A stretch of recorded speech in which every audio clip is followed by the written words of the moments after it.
Welcome to the Seahawkers podcast with your hosts, Adam Emmert. Who the hell knows what's going to happen in 4 years? Maybe Russell Wilson's legs fall off in the middle of a game. And Brandan Schultz. And I don't know why you're trying to make this less about me and my feelings in this. Go Hawks!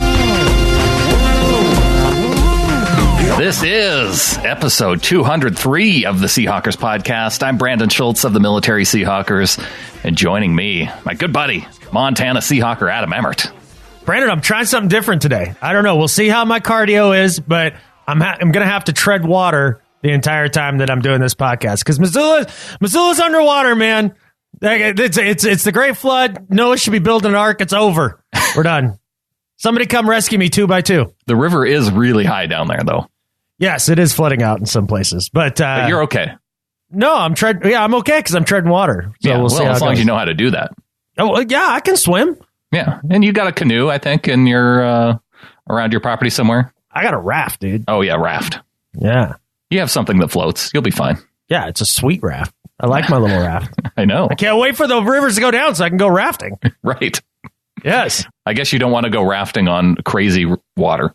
No, definitely not, But I can't wait to start going downstream and moving on with life, much like the Seahawks, moving downstream, moving on with life. Lots of changes this year. All sorts of fun stuff to talk about this week. I say that rather facetiously. There's not all sorts of fun stuff to talk about, but there's at least a few things. I don't know why you talk about the Seahawks moving on. The Seahawks we've known for so many years, they're back. Our Seahawks are back, and where'd they go? They're back. Oh, okay. I didn't know they were gone. Then we're gonna have to get into this. Okay. I have some exclusive audio from rookie minicamp, and this is audio you're not gonna hear it anywhere else. That's amazing, and it's gonna have you hyped beyond your imagination with regard to the upcoming season. Fantastic. Okay. Have I hyped it up enough?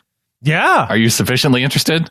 I was almost feeling very low energy coming into this, but now I'm stoked. And we also have Michael-Shawn Dugar coming on the show, formerly of Seattle PI, and now with The Athletic. He's also co-host of the Seahawks Man-to-Man podcast. He's got 2 first names and a first name. That's even more untrustworthy than 2 first names overall as your total name. Right, when you hyphenate 2 first names. Yeah, man, I don't know. He's an ISIS agent. He could be. The CIA, even. Or an ISIS agent undercover with the CIA, or vice versa. A double agent of some sort. Yes, that's why he has 2 first names. Wow. A really good dude. I enjoyed him a lot. I hope to talk to him again, and really cool interview. And the dishooplification of the Seahawks roster continues. I said a what? The dishooplification. Oh, dishooplification. Yes, absolutely. That rolls right off the tongue. Right. Yes, the lack of hoopla continues. Well, I guess other than just bringing in guest speakers that get people all antsy for no reason. Oh, yeah. Well, that added to maybe some hoopla among the fans, but that had nothing to do with the roster. No team hoopla that way. That's for sure. But we'll get into that as well. But kicking off with, I guess, some sad news. Chuck Knox, former Seahawks head coach, a member of the Ring of Honor, and among our top 15 former Seahawks Every Fan Should Know, a series that we did a couple years back. He passed away this past week, and the Seahawks put out a statement, said the Seahawks family is saddened by the loss of Chuck Knox, and our deepest sympathies are extended to his wife Shirley and the entire Knox family. A member of the Seahawks Ring of Honor, Knox coached the Seahawks from 1983 to 1991. And was a beloved figurehead by players, coaches, and staff. His presence projected an external toughness, but merited instantaneous respect by the genuine care and concern he held for his players. He was one of the great influencers not only in football, but in life.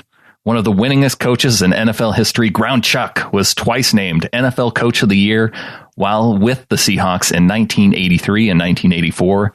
He led Seattle to their first division title, playoff win, and conference championship appearance, and was the first coach in NFL history to lead 3 different teams to the NFL playoffs.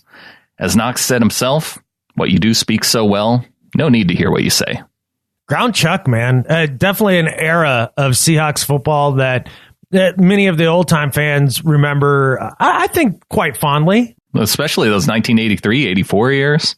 Yeah, a lot of excitement and young team and getting further than ever have before. an influential man on the organization, and definitely sad to see him pass on. Definitely will be remembered. Obviously, a member of the Ring of Honor, and well-deserved.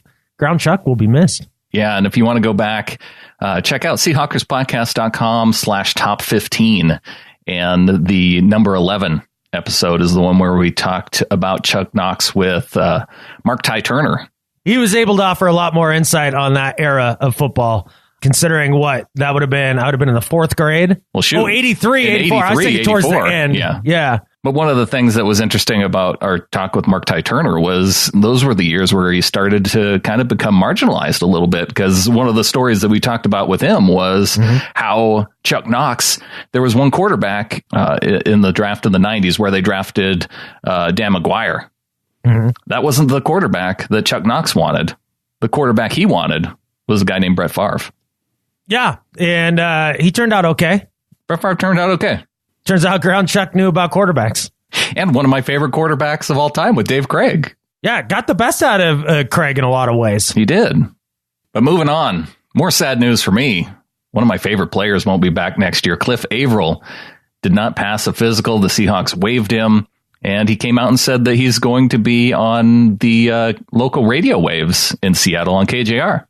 Yeah, that's what he said at first. And then it was, don't rule out a comeback. May pass physical with another team. Still looking to see how the summer goes with his neck. So there's some of that. Who knows what he's going to do? But I think that's sad news for everybody, not just you. I think all of us 12s appreciate what Cliff Avril did for this team and the type of consistent player he was and the type of pressure he could put on a quarterback and what a pairing he made with Michael Bennett there for a couple years.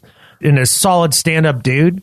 That's the type of guy that you want as a teammate. Yeah, I'm not surprised at this news. I think everybody felt this coming. I mean, I've been on the record multiple shows now saying that there's no way Cliff Avril comes back, and to me, it's 50-50 if Cam does. And we're still waiting to hear about Cam. But thanks for helping us bring a Super Bowl to Seattle, and I look forward to hearing him on the airwaves if that's the next step for him in his career. He's done a few guest appearances on the radio, and he's going to be good at it. He's really good at it. And I don't know why you're trying to make this less about me and my feelings in this. You're right. I'm sorry, Brandon. Tell me how this affects you. This does affect me deeply. Yes, I know. How does this affect you? I want to know. Cliff's been one of my favorite players over the last 5 years. I'm okay. I'm okay. Do I need to get you some waterproof pillows, or you're crying yourself to sleep at night, or maybe? Then that's okay. I'm not shaming you. I'm asking what I can do to help. Well, I think back to, there's two moments of Cliff Avril's that they stand out vividly, apart from his injury, because that was hard watching him go down in that game against the Colts this past year, especially when it didn't look like it was going to be that like significant. An ordinary freaking play. And you think, oh, well, he'll bounce back from this. It's Cliff Avril. He's a tough dude. But then just the freakiness of the injury that it causes spinal damage to his spine, and he's out for the whole season. Oh, geez. But you mentioned how much he meant to the Seahawks Super Bowl season. And there was one play in week 13, the Seahawks against the Saints on Monday Night Football, where he comes, he passes Drew Brees and comes up from behind him, smacks the football out of his hands. The ball just pops right into Michael Bennett's hands. Oh, yeah. And he rumbles for the touchdown to put the Seahawks, I think, up by 10 early on in that game. And that was just 34-7 blowout. Huge moment in that game. A huge moment in the game, and a pretty big moment in the season, taking down Drew Brees. We talked about back then how, Russell Wilson, here he is knocking off some of the top quarterbacks, and here Drew Brees comes into town. Yep. And another Russell scalp had on an the wall. Amazing game against the Saints, and that's one of the plays that stood out from that. And then him causing the Malcolm Smith interception in the Super Bowl. He was the one that got to Manning, hit his arm, popped the ball up in the air, and put the Seahawks up 22-0. Oh, that's true fact. I didn't even think about that. But another two big plays by him, an impactful player, and I think just his presence in the locker room can't be undersold. I mean, just one of the true good dudes out there, building houses in Haiti, and taking on those projects down there and really making a difference. Just a really stand-up freaking guy. Well, moving on, Adam, I mentioned at the top of the show, we're back. The Seahawks are back. Mm-hmm. You asked where they went. Yeah. They've been favorites these last few years. Finally, though, the Seahawks, they're back in a position where I think so many of us were used to for so many seasons. A team that other teams overlook, at least in the eyes of, Vegas and favorites. And and this time of year, there was a story out here recently about they looked at the first 16 weeks of the season. I guess they don't put odds on week 17 for whatever reason. But as of because of all the people resting. You don't know what's going to happen week 17, right? But as of right now, the Seahawks are only favored in 3 of those 15 games. 3 other games were toss-ups, and 9 other games our opponent was the favorite. It's amazing how this time of year, things like odds and perception of a team are driven by the narrative of the national media. And I just saw a headline. That's odd to you? Yes, instead of by facts, logic, and reason, like that's the part that it's amazing to me. It's like watching Baker Mayfield being evaluated by multiple NFL executives as a early second round pick, go number 1 between that time of the combine and the draft, all because of the storylines and the personality and everybody buying into the hype, right? That's exactly how this feels about the Seahawks, but just the opposite direction. The narrative, the storyline. I just saw a headline the other day, 2 days ago. The Seahawks voted the team most in decline or something along those lines. Oh, yeah. Right? It was, the most amount of talent that I think the teams had lost. Which teams have lost the most talent. And that makes sense to me that the Seahawks would be one of those teams. Correct. But with that said, though, too, you watch them lose that talent for half the season last year and still compete. And you act like that, you're basically competing for the number 1 pick now as an organization because all the talent is gone, which is just not true. So it's very interesting to me, the idea that Vegas would not favor us in at least roughly half the games. Well, you see a lot of people saying, oh, well, the Seahawks are probably, an 8-8 team. Who are we favored against? Are we favored against the Raiders? No, we were not favored against the Raiders. See, there's a whiff right there. We were. See, that's buying into the whole Gruden thing. And, maybe because it's the Raiders are actually listed as the home team and not taking, into account that it's an actual road game for both teams. No, there's a lot of reasons that these things get screwed up this time of year. I mean, we weren't even favored against the Bears on Monday night. It's in Chicago, but it was they had it down as a wash. That's amazing. Yeah. I mean, in your heart of hearts, like if I'm going to be as objective as possible looking at this team, right? Like if I'm going to give this team the critical eye that I would give, say, the Arizona Cardinals of the last year or two or the Rams of the last year or two, right? If I gave that same critical eye to the Seahawks, there is no way on God's green earth that I can say that it is a team that is the equal of the Chicago Bears. Only the equal of the Chicago Bears. That's insane. I mean, just think about that. I don't care where they play. You're trying to tell me that the Chicago Bears are an equal team to the Seattle Seahawks on paper. I honestly can't look at that and say, yep, they nailed it, or even close. I don't understand it at all. No, so here's the 3 games. 1.5 favorites against Dallas for our home opener. They're not favored over the Chicago Bears, but are favored over the Cowboys. Yeah. Right. 1 point favorites over San Francisco at home in Seattle. Okay. And 3 point favorites, the one that they're favored most over any other team all season long, week 16 at home against the Chiefs. What? Yeah. That is bizarre. Right. The Chiefs could be pretty good this year. Especially by week 16. Yeah, with Mahomes with a little experience. Once he gets a little experience, but it would be his, rookie experience inside CenturyLink. Yeah, but even still. Huh. And 3 points is the standard home favorite, right? Well, all I know is when betting is finally legalized in Montana, I know a few lines I want to bet on already. I don't know if it'll be squared away that quickly, but, something to think about. Yeah. Well, that's a shame because it seems like the betting establishment is sleeping on this team. It is. It's very interesting to me, the idea that the team finished 9-7 last year when most of these guys were already gone off the roster due to injury. And now they had an offseason to replenish a bit, brought in some fresh talent, and they're going to definitely be worse. That's interesting to me. I don't get it, but it helps me know that we're back.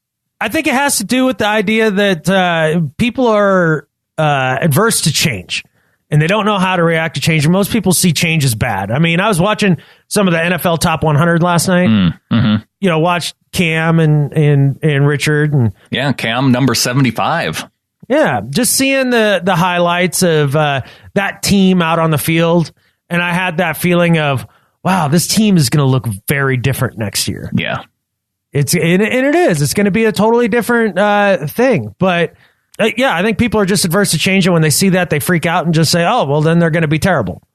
I think part of it is, though, there are some big questions that we really don't know the answer to for coming up this season. I think of how will the offense look without Jimmy Graham and Paul Richardson, two of the primary receiving weapons last year.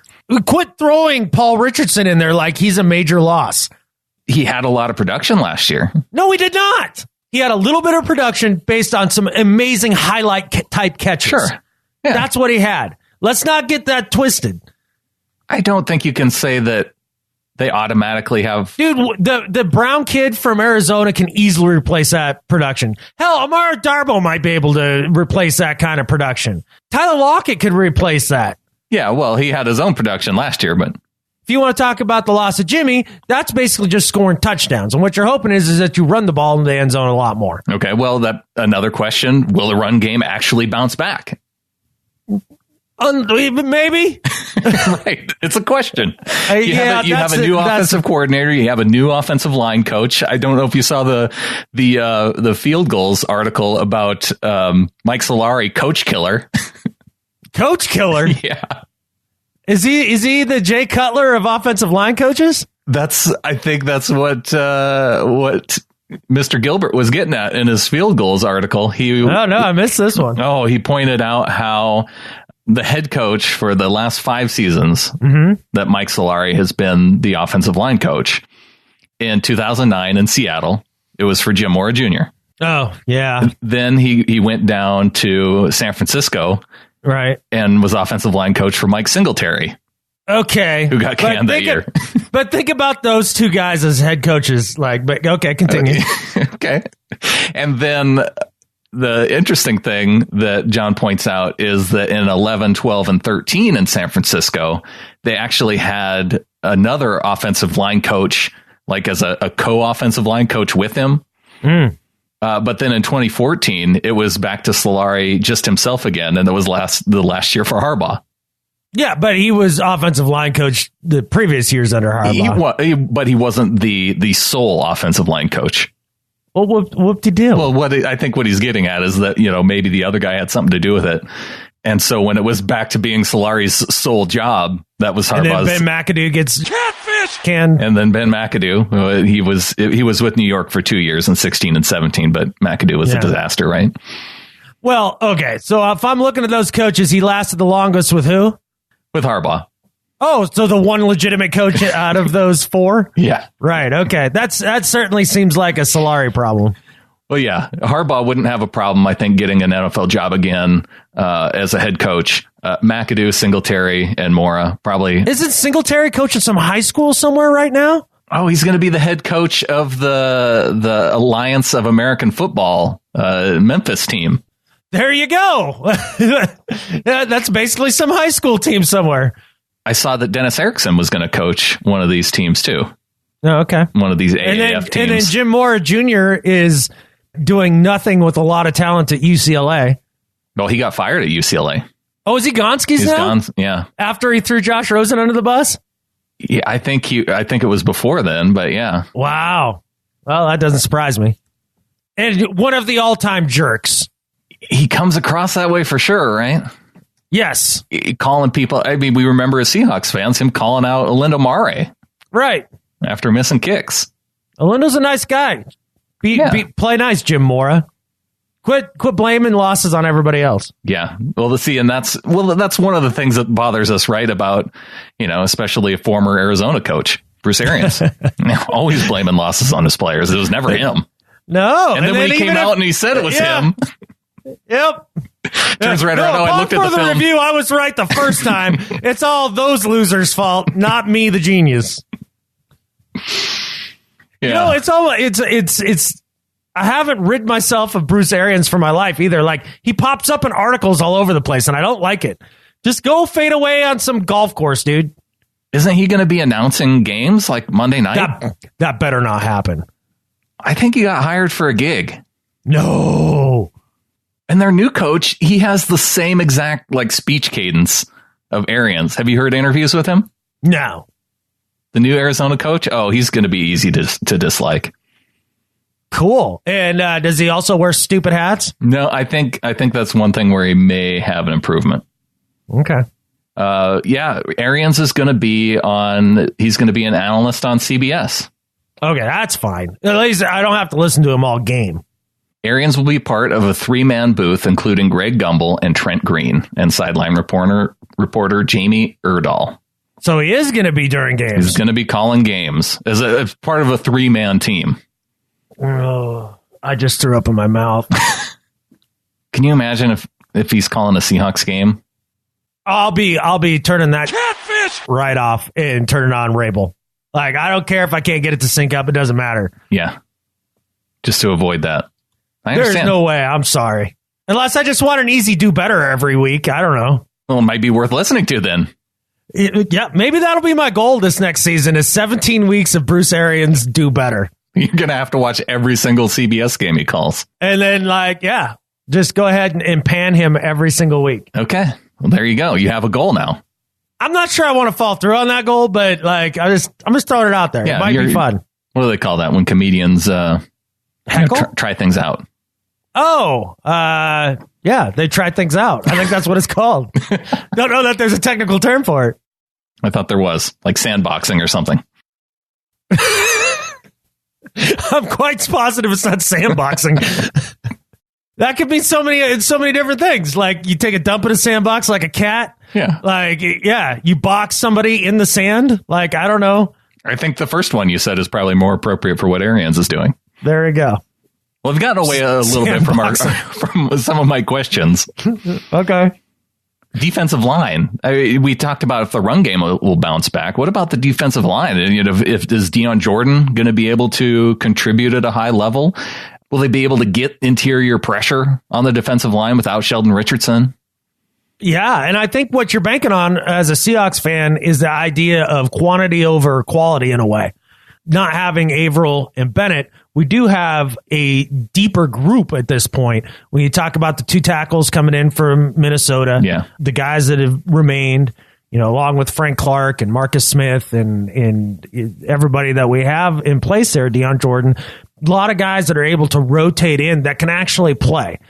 And I think one thing that I took away from the Eagles' success last year was just the depth of the defensive line and how instead of playing 30 or 40 snaps, guys are playing 20, 25 snaps and are fresh at all times.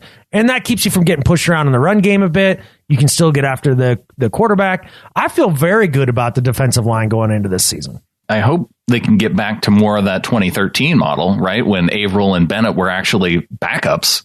I mean, they weren't starters that 2013 season. That's true. So you hope for that. Cam Chancellor's still a question mark. If he doesn't play, what kind of impact's that going to have? Yeah, I saw a headline on one of the sites, and they're like, something about bad news for Cam, or I don't know. It was something along those lines. And I click on the article, and the whole article is supposed to be how it's more and more unlikely that Cam will play. And basically, it was like 5 paragraphs, like talking about what type of player he was. And I was like, yep, yeah, no, he did all that. Yep. Okay, get to the part to where I get new news. And they're like, yeah, so over the summer, he's going to have some more tests, and that's going to tell us a lot more about whether or not he's going to play or not. Right. That's how they finish it up after they start out the article with the idea that it's becoming more unlikely that Cam's going to play. No, we just don't know yet. Yeah. Another guy we don't completely know about.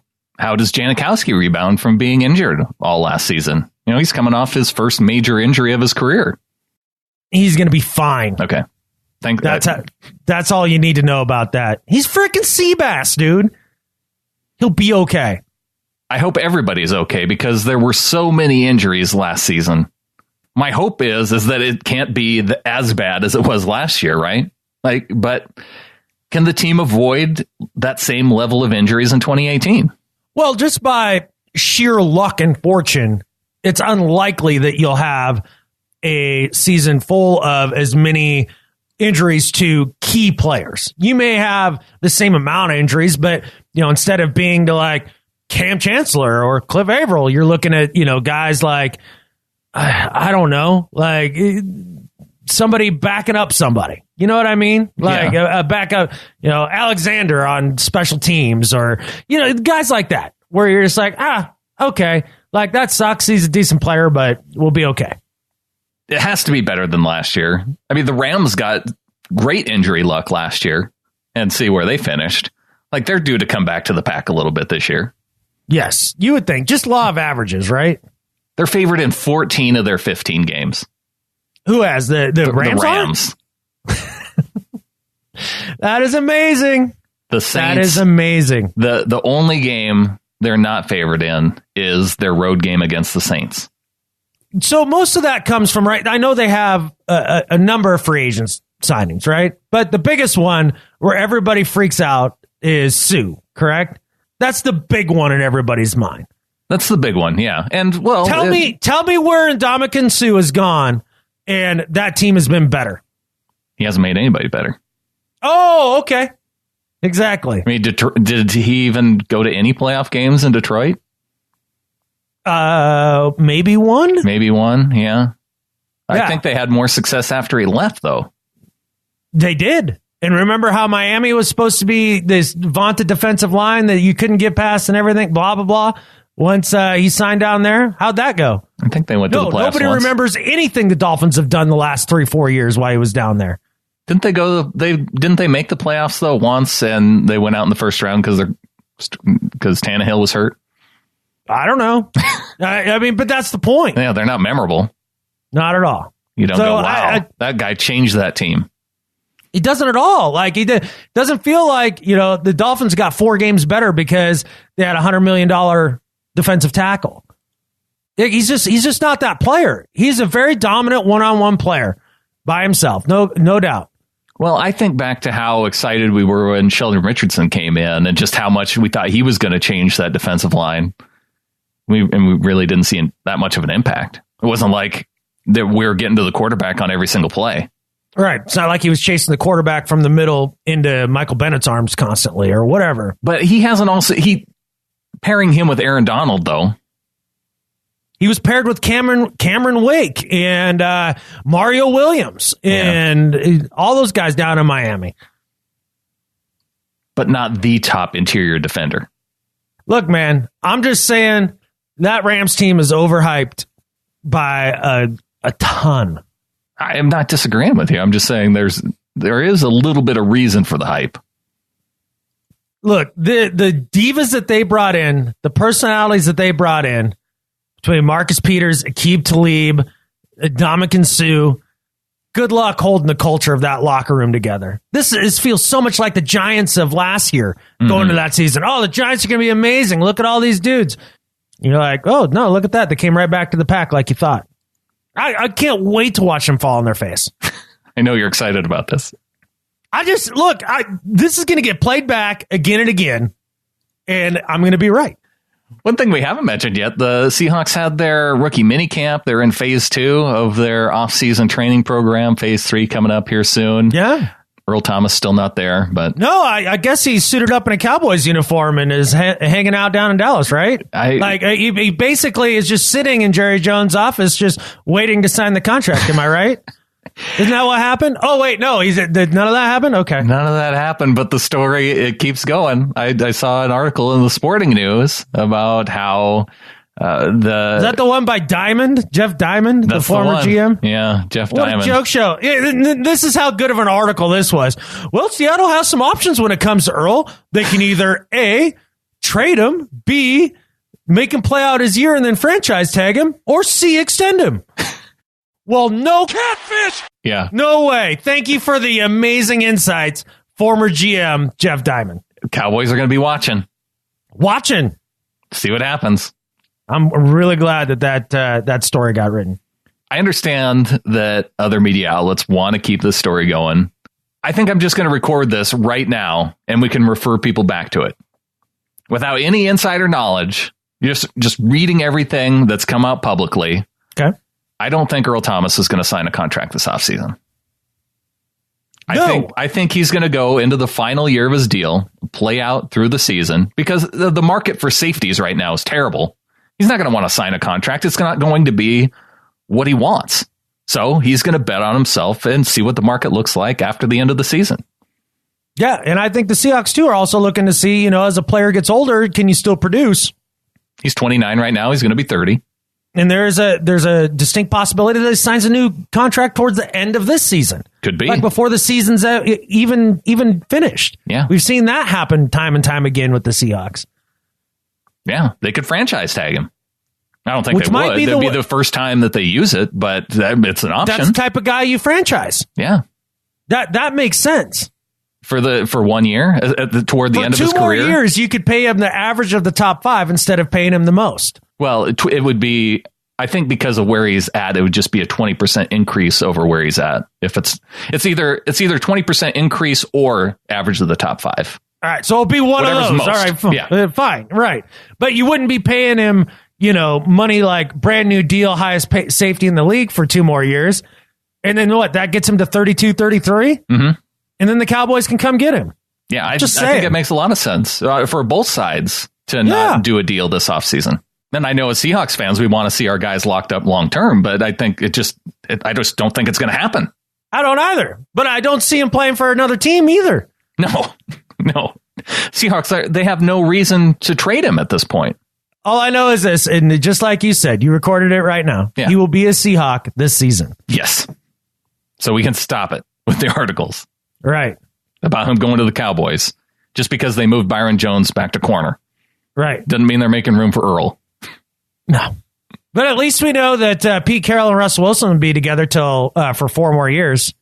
Because the Seahawks have already decided they're using the franchise tag on Russell Wilson in 2020 from the articles I've read. Right. And so there was another article that expounded upon that and basically was saying, well, Pete will re-up for another 2 years because he's still feeling young, and that goes the same length of time as John Schneider's under contract. And then they'll franchise Russell for like 2 more years, and they'll have 4 more years to make a run under this window. And then everybody bails? It's like, dude, if you can predict what's happening in 4 years, then like you shouldn't be writing for some sports outlet. You should be making millions and billions of dollars predicting the future for mega corporations and stuff. Who the hell knows what's going to happen in 4 years? Maybe Russell Wilson's legs fall off in the middle of a game. Yeah. Like maybe you don't know. You don't know what happens. Like maybe Pete Carroll has a health issue in a year and a half. He's like, nope, I'm out. Maybe Pete Carroll says, yeah, I'm signing a 10-year contract and coaches for another 10 years. You don't know. There's no way to know. That's why we speculate. God. That's what this time of the offseason's for, right? Right. I mean, that's why we see Mike Florio putting articles out saying Russell Wilson expects the Seahawks to use the franchise tag on him in 2020. In 2020, 2 years from now. We're talking about it now? Yeah, I mean, we don't know. Maybe Russell Wilson this year comes out and is the MVP of the league and sets the single-season touchdown record, as well as Doug Baldwin setting the single-season receptions of touchdown record, and they go undefeated and go to the Super Bowl. Like, maybe that happens. Maybe they come out this year and they do okay, and then next year Russell Wilson gets planted on his shoulder and he can't throw anymore. Like, I mean, there's just a million variables. Yeah. A million. And there's no way to sit here and try to think that you know what's going to happen in 2-3 years. It's the dumbest crap ever. Are we on the same schedule for the franchise tag watch as presidential elections now? Because that's how it feels. Excellent point. You're like, oh, it's election season already. Oh no, we're not electing politicians for another 2 years. Yeah, 2 years out of the last presidential election, wasn't it Jeb Bush versus Hillary Clinton, and she was a shoo-in? Yeah, wasn't that what? I would think that was the plan, right? Yeah, I mean, I think they nailed it. All those prognosticators, they knew exactly what was going to happen. Predict chaos. Good luck with it. The one thing about this, though, is that I recognize that this didn't become a story for no reason. There's a reason. And I think it's straight from Russell Wilson's agent. Otherwise, nobody's talking about it. Nobody's caring except for the guy who's trying to get Russell Wilson as much money as possible, right? How do you think this helps his camp at all? If you're somehow able to talk John Schneider out of his position of paying guys only in the final year of their deal and paying guys 2 years ahead of their deal, if you can make some headway against changing that position. You think leaking to Mike Florio that you expect to be franchised in 2 years is somehow going to change the entire precedent that has been set over the entire tenure of John Schneider being the GM of the Seattle Seahawks? Like, that's going to move the needle even a tiny bit?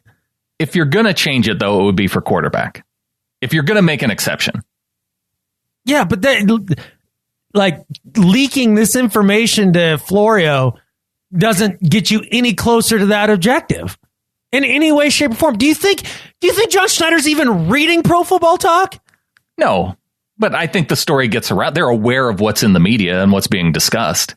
He probably thinks more about what brand of toilet paper to buy than what this story had to say about what's going to happen in 2 years.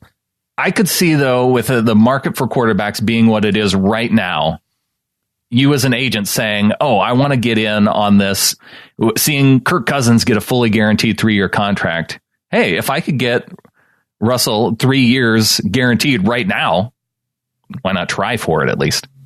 Why not? What are quarterbacks out? What do you lose? Here, what do you lose? I'll give you a distinct reason why not. What are quarterback salaries doing year in and year out? Are they going up or down? They go up every year. Right. So if you lock yourself in now, you end up getting less when 2-3 years when your deal comes up. Why the hell would you do that to yourself? Well, you just wait until 2 years before the end of the next contract and ask for another one, and you try and get more. Yeah. More money now is better than more money later, right? Maybe not, man. It depends on the way that you look at money, man. Yeah. Well, I think Earl Thomas is probably looking at saying, well, I wish my deal ended a year sooner, so I could have got in on last year's safety deals rather than this year's safety deals. Good luck predicting those sort of things. Oh, it's hard to predict, yeah, but it's that's why shorter contracts are probably better. Yeah, well, I mean, if you're all about just getting them checks, then you Darrelle Revis the crap out of this. Sure. Year in, year out, 1 year deals. I do think, though, that as a response to all of the Russell Wilson franchise tag stuff is why we're hearing all of the Alex Magoo praise. You know, both sides just kind of screwing with each other a little bit. Are we hearing that? Oh, from Pete Carroll? Absolutely. But we hear positivity from Pete on every player around the rookie time frame, right? Yeah. He did a lot of really good things. He can throw all the passes. He's got a big arm. He moves real well. We've seen him move a ton in college. I was really anxious to see him in the pocket more because he was so in and out with all the pressure that he had to deal with. I thought it was very positive, and so we're excited about it. I don't see any restrictions in the types of things that we can do. Looking at this for these first few days, he took a lot of reps, and I talked to him quite a bit about the fact that he has not been in the huddle. You know, he's not been under center, much at all in his career. A couple of years back, since he has, and there's a transition there, just about the verbiage and transferring his brain from the huddle to the line of scrimmage differently than it is when the coach is calling it from the sidelines and everybody sees what the call is, and they just go out and execute the play. So he did very well, and it doesn't look like there'll be any problem, but he's got some ground to make up there. Boy, that's some high praise from Pete Carroll. Like, I mean, he's even talking about how Alex Magoo can transfer his brain to other people in the huddle. Like, has some magic powers. That's amazing. Isn't that cool? Yeah. That's what you need from your future starting quarterback. Can he also levitate? What else can Alex Magoo do? Well, he can throw all the passes. I heard yesterday at lunch, during the lunch break at team workouts, he solved world peace. Wow. What can't Magoo do? That's what you need to ask yourself. Just sounds like he's excited about his backup quarterback. I understand. That's what we get at this time of the offseason. It's fine. Yeah, it is. I wonder if a little bit, it just, with the stuff with Wilson going on at the same time, I just wonder if a little bit of it. They don't give a shit. They don't care. Yeah. They don't care. Okay. They don't care. If there was any proof whatsoever about how few craps the Seattle Seahawks give about what's out in the frickin' media, just look at their draft classes since John Schneider took over. They draft who they want, where they want to, and they don't give a catfish. They don't give a crap about any of these stories. They don't. They don't care. I think you've made your point. They don't care. Listening to Pete, there were two other players in particular that he talked about. I thought it was interesting. One was just the idea of, because you thought Penny would be a third down back, right?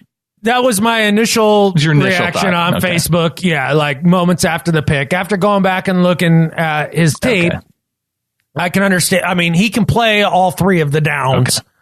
But I think what I was trying to say with that was that he's more of a finesse space runner than a thumper. Gotcha. That's what I was trying to say. Well, they do have plans for him for all three downs. Shotty did a nice job of mixing some stuff in so that we could see him doing different route concepts, and so he had a real good variety of things that we looked at him in and out of the backfield, and with a couple exceptions, he did a really good job. So that's a real good sign. We're going to work real hard with his pass protection, make sure that he's up to speed there, and we'd like to see if we can make him available to us in all three downs, kind of like we use Chris. Yeah. So the pass protection thing, apparently they're still seeing in rookie camp. That was the one thing that was the big knock on him coming out of college, was the fact that he's just not a very good pass blocker. Well, he didn't do it a whole lot. The only thing that makes me nervous about that is that's the same type of thing I heard about Kristen Michael. You have that concern, right? Because of Kristen Michael. Yeah. Yep. There's a little bit of the scar tissue still there. Yeah. I mean, it's okay. Well, the one area where there's actually no worries at all, it's at cornerback. And with Trey Flowers, here's Carroll talking about the transition that moving Flowers from safety to corner. It's believing in the discipline that it takes to do it, and really finding the patience that it takes to sit on the line of scrimmage and not be jittery and all that. The guys think that they're supposed to go up there and beat the heck out of the receivers, and that's what they think bump and run is. There's so much more to it than that. So it's the discipline that it takes over time and to develop the patience is really what the challenge is. If they're equipped, and he's got all of the tools that you're looking for. He's real long, his feet are really quick and light, and he's got terrific speed, and he's already shown all the abilities to make the plays by playing safety for all those years, the tackles and the hits and the plays on the ball and all that. That's not even a concern of mine. It's just, can he take to the discipline of it, and will he sit there and understand really how it works? He showed like he understood right off the bat. There was a very good demonstration of what the future could hold. So I was really, really positive and really pleased with that. Are you sure you didn't just play what Pete said about Shaquille Griffin after last year's rookie camp? It kind of sounds similar, doesn't it? It sounds exactly the same, yeah. And again, after the draft, I mean, we both talked about it. Out of all the picks that we trust in the most, it's the Trey Flowers pick. Yeah. Hey, just give me somebody with the measurables, and these guys will make him a baller. And it sounds like they're well on their way to initiating him through the process. I always have trust in Pete when it comes to DBs now. This is the one spot, right? They can find undrafted receivers that seem to work out. And two, they can find cornerbacks late in the draft that also turn into very good players, solid players, better than average players, right? Than when they go to other teams. And then sometimes we even get him back, like Byron Maxwell. Yeah.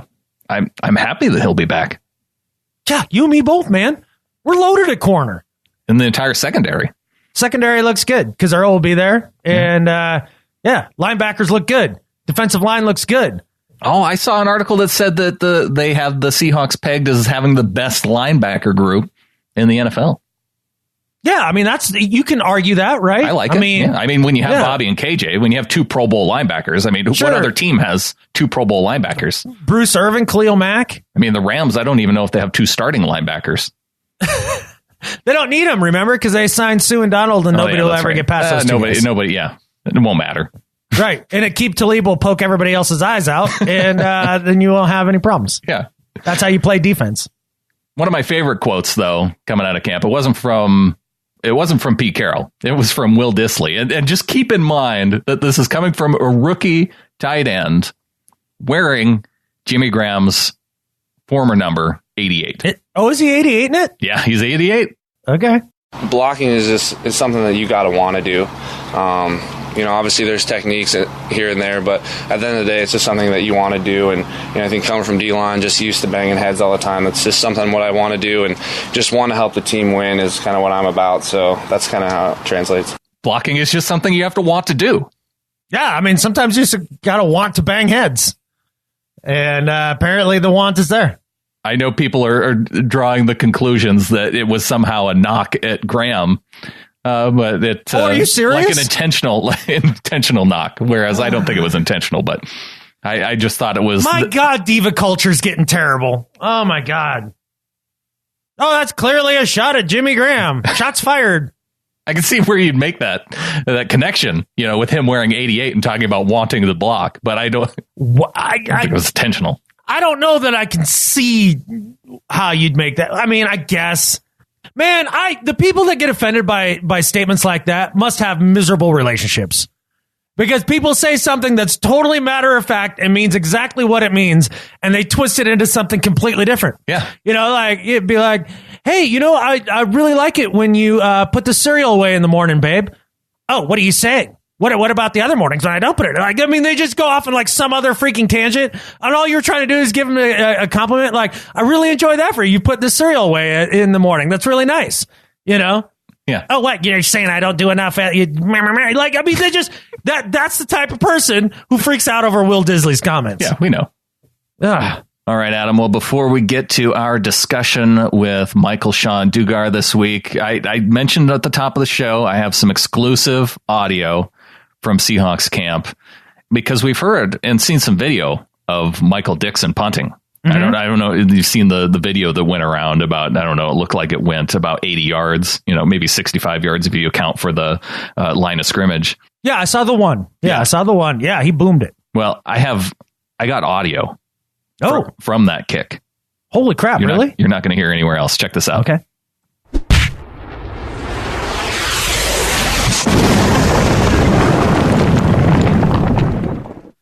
Since the draft, I've been saying this guy's a weapon, and there is your proof right there with that exclusive audio that you found. I don't even know how you did that. That's amazing. I think he took out how they have the 3 football fields outside? Yeah.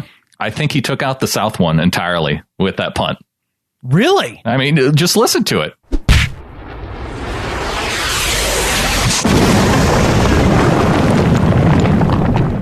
At the end, you hear like the little bits. I think that's like the shed where they keep rubble. You hear the rubble falling at the end. Yeah.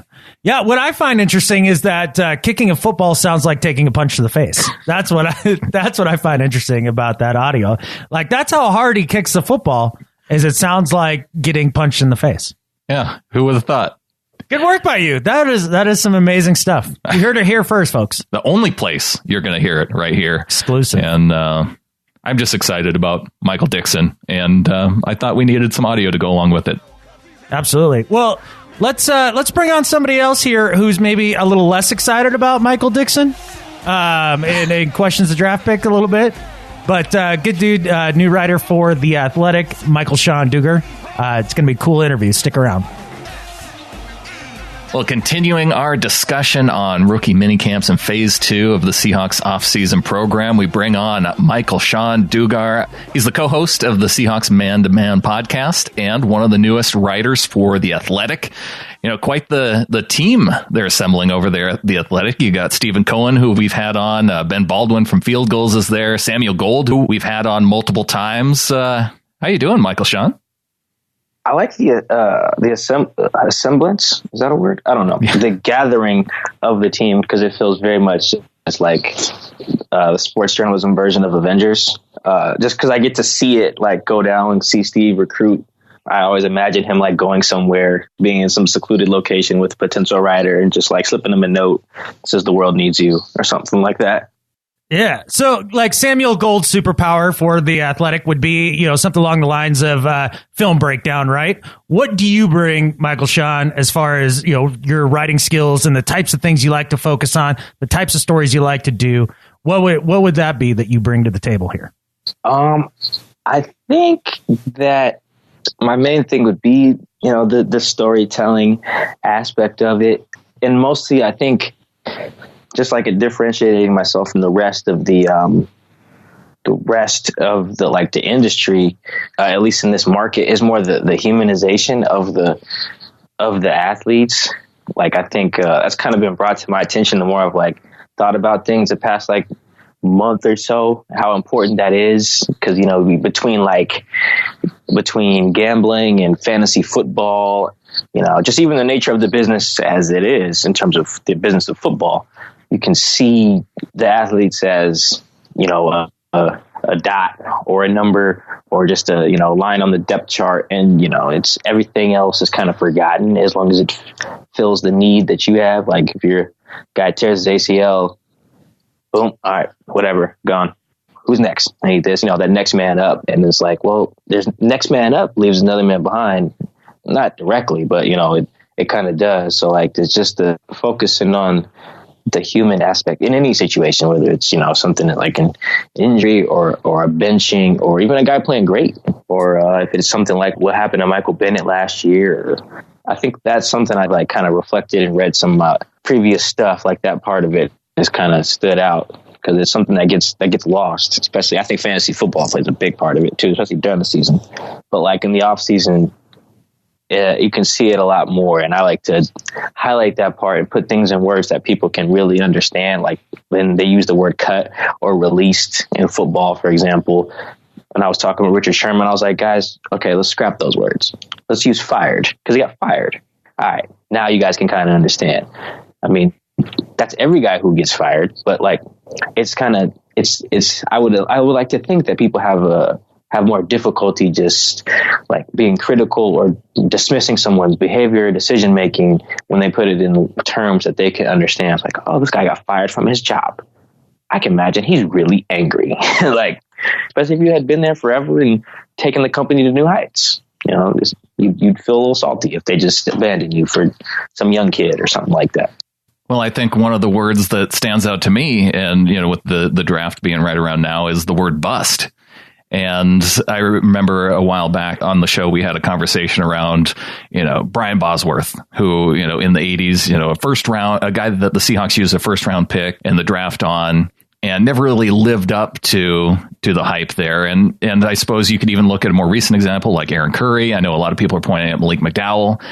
And I think the bust term, well, for one, when you're talking about Brian Bosworth with an injury that didn't allow him to continue in the game, you know, with this messed up shoulders. But when you think about the guys who, you know, they've been the best in their career all through high school, all through college, you know, and here they make it to the NFL and yeah, maybe it doesn't work out.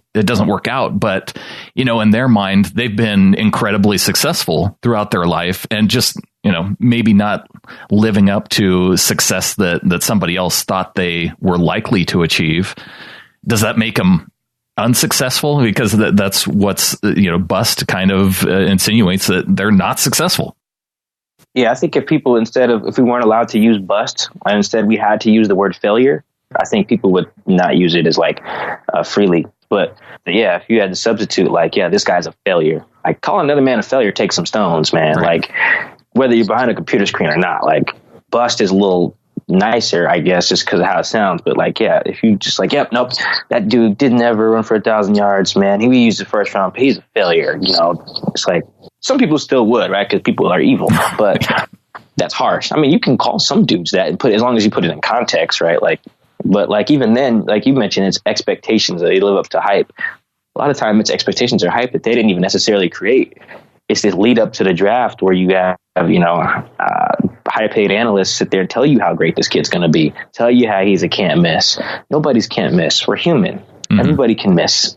So it's part of that. And the fact that there's say a kid plays his last game in December, doesn't get drafted till April, months and months of just telling us how great this kid is. And we go find out stories about his high school coach and his mom and the chick he took to prom. And it's just like, oh, we forgot that like he's still just, 21-year-old kid and who this could be the first job he's ever had in his life.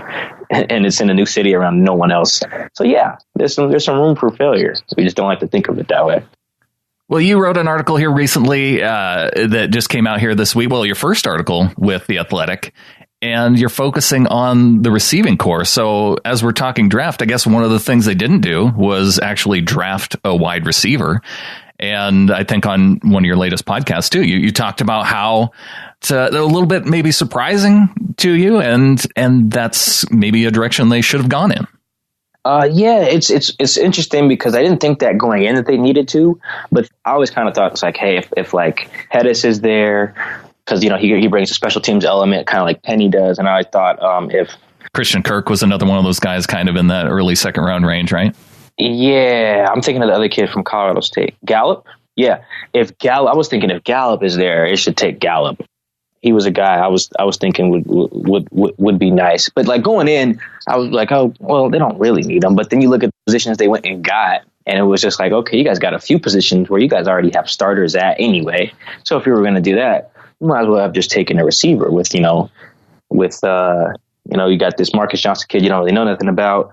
Jerron, they got him on a 2-year deal, but again, he's an unknown, just like everyone else with injury history. I think he'll be good, but just like from a team standpoint, that's how you got to look at these guys, sadly. And then losing Paul, like looking back at it, I was like, well, if you're going to draft a guy to back up AJ, and you're going to draft a guy you're going to trade up for a punter, and you're going to have to extend Dwayne Brown, but then still draft a left tackle, and you have Russell and Austin Davis, and you're going to use a 7th round pick on the quarterback, then comparatively you had better needs at receiver in a position that seems like there was talent in this draft class. So yeah, kind of looking back at it is when I had the thought, because I'm no draft expert, but this roster is one that I'm familiar with. So looking back, and especially watching rookie camp, I was like, oh, what would be cool out here? Probably be helpful is a really dope receiver.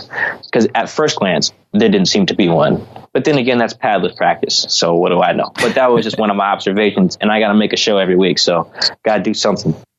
So the idea being you were kind of looking to upgrade Russell Wilson's weapons. But I guess in my mind, I kind of look at it more in the sense of they really want to go back and reestablish a run game. And so the idea of adding another receiver through the draft, I mean, I don't really need that. I need Will Disley. Like, that's what I need. I need a tight end that's going to come out there and block. I need to draft another offensive lineman in Jones. Like, maybe he doesn't start at left tackle. Maybe he ends up starting at right tackle. Maybe he gets converted to guard. I mean, we don't know that for sure. I just feel like with the idea that we're going to reestablish a run game, go back to 2 tight end sets, and really just cram it down somebody's throat, you don't really need 3, 4, 5 deep at the wide receiver position. Really, you got Baldwin and Lockett out there out wide, and then you can bring in whoever to be that third guy. And I mean, they spent draft capital on Amaro Darboh last year.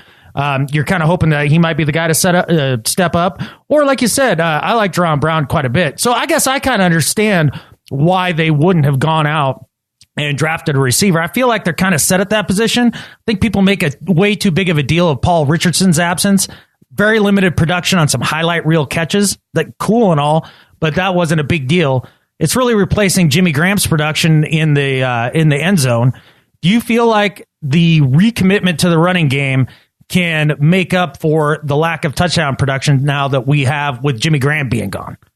I think so. And that's what Chris was saying, kind of like as a rebuttal. And I was like, yeah, that's fine.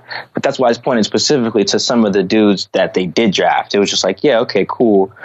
then why draft a backup for KJ, right? I think Shaquem will be fine. But just like as in general, like you drafted a backup for KJ. You drafted Hunter. You know, you went and got Alex Magoo after you talk about you want someone to push Russell. And it's just like, do you really, or do you just like the idea of how that sounds of someone pushing Russell? You already asked for an interview with a guy who would push Russell. Then you brought him in last year and said he was too good to be a starter. Then you brought him in again and told on yourself, had to cancel it, and now you're sitting there looking stupid, and then you get deposed by his attorney, and you look really bad. So some of those other picks, I like Rashad, I like Disley, I like the Fluker edition. I do think there is value in having depth at every position, just because, you know, it's football and you're one play away from never being able to walk again. So, like, did they need to spend, like, a high draft capital on a receiver? Nah. But I think in those back half, it's like, well, traded up for Michael Dixon, couldn't just, like, hold on to that 7th-round pick and get somebody. Why are you poo-pooing the trading up for the punter? Didn't you say that he was, like, you spent 20 minutes watching him at rookie camp? Yeah, absolutely. I think it'll be good, but I think the idea of, like, because, you know, the draft is all about not only how good you think he is, but how good everyone else thinks he is, because that determines where you think you have to pick a guy. So it's just like, which team was lurking there that you're like, you know what, dang it, okay, we got to hop in front of. I can probably go look and see who they hopped in front of, but the idea that you needed to sacrifice a pick. Just go get a receiver if you're going to do that. But obviously there's the thought that, well, if that's the case, Mike, they would just have a 7th-round receiver now that, you know, you wouldn't even know anything about that kid. And that's correct, because that's David Moore. Really, what I'm hearing here, Michael-Shawn, is you hate special teams. That's what I'm hearing here. You don't like the punter. You don't like Shaquem Griffin coming in and being a special teams player. I mean, it's a third of the game, man. But, I mean, in seriousness, no, I get the punter selection. I mean, the idea if you're going to be playing defense, hard-nosed running game, you know, that sort of football, you need a punter that's able to flip field position. Field position is like one of the biggest aspects of playing that kind of ball. And so if you can get a guy that is a unprecedented talent, a guy who was an MVP of a bowl game, for goodness sakes, as a punter, I think you go out and get that guy. I don't care where they select guys. Like, the whole idea of draft value just drives me nuts as a whole. Like, if you like the guy, pick him. Like, who gives a crap? And I mean, they like the guy that picked him. I think he's a great addition. And I think the Shaquem Griffin pick, like that one, I can get the questioning of that just a little bit more, because it does feel a little bit like a feel good story. But if he can come out and ball out as a special teamer and play that third of the game better than what we did last year, then I think we upgraded there. Oh, yeah, I think overall, I think they had a good draft, you know, for what I can assess, you know, as never have seen any of these guys put NFL pads on. It's just I'm with you on the idea of, like, if you like a guy, pick him. But that's the mind control of the slotted contracts, too, because, like, you got to think about that part of it. You just have to, because you have a salary cap. But there's also, like, if no one else thinks he's as valuable as you, then you, like, should wait. You know, like, that's the nature of the game. I think it's a little silly, but just like, if they went and got Doug Baldwin in the 2nd round, yeah, it'd have been a good pick. But because you knew no one else would take him, you know, it's the same. You know, if they'd have drafted Disley in the 1st round, fine. You needed a tight end, whatever. You thought he was a 1st-round talent, but if no one else thought he was a 1st-round talent, you just wasted your time, you know, like because the contracts are slotted differently for different rounds and different picks. You do have to consider those things. But I'm with you. I think generally speaking, if you like a guy and you think he's dope, you draft him wherever the hell you want. I can definitely understand it when you're just looking at top 10 guys in the draft, you know, and where those guys slot. You know, that's why I think we're starting to see so many quarterbacks go in that top 10, because value wise, if you hit on one of those guys and you think they are a potential franchise type quarterback, you know, we've seen teams that when you hit on a top quarterback early, or a defensive lineman early, especially a pass rushing specialist, you know, those are guys who, if you get them in that top 10 range, they're going to provide a lot of value for what their salary ends up meaning. And I'm with you too, as far as the Magoo pick, but, you know, with you actually being at rookie minicamp, there's so many positive things, and Pete Carroll's only ever going to be positive about guys. But what was your take on what you saw from Magoo just in the couple days of practice? I thought he looked fine. I actually thought he looked a lot better than the other 2 guys they brought in. I can't remember their names. I think one of them was Trey Williams from Utah, but they looked good. The arm was strong and all that. nice touch, deep passes and that thing. I mean, the DBs can't really do anything. There's no pass rush, so he's playing catch. But I would definitely be able to tell if he looked bad. So at the very least, he didn't look like that. So that was a good sign. But the idea of we need to push Russell, so let's draft a quarterback in the 7th round. That's not pushing somebody. Pushing somebody is like what the Ravens just did, drafting Lamar Jackson.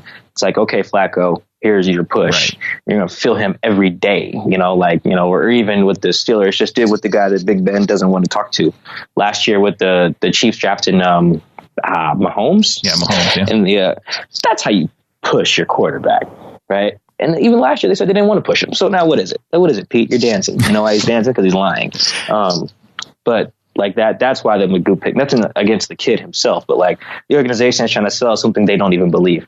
Right. So that's why that's kind of annoying. It's like, you don't want to push Russell. You want for Russell to play great. You win the Super Bowl and you keep Russell. You don't want to push him. If you did, you bring in, you would have brought in Colin, or you bring in anybody, right? Like you wouldn't draft a 7th rounder. You wouldn't bring in Austin Davis. You're trying to find cheap insurance policies. That's not pushing somebody. So that's why I feel that way about the Magoo pick. Cause basically it seems like it's like, okay, you're lying to us. Stop that. Yeah. I mean, it's what they want, but it's really not, it's not an expectation that's reasonable. Yeah. It's like, you're just kind of it's like wishful thinking. Yeah. It's like, oh yeah, maybe this kid will push him. It's like, okay, well, yeah, sure. Maybe in an alternate universe, maybe it's at least in Alex's first year, I think. So yeah, that's why that pick's like, okay, if you're going to do that, bring in an undrafted dude and use that pick on a receiver or something like that. I thought the receivers they brought in undrafted were at least good on paper. The college kids, I think Taj Williams was one, and then can't remember the other kid's name. He has an apostrophe in his name. Right. White is his last name. Correct. But he didn't make it. Yeah, he didn't make it either. He was cut right after. But they did pick up Demore Stringfellow, who also has apostrophe in his name.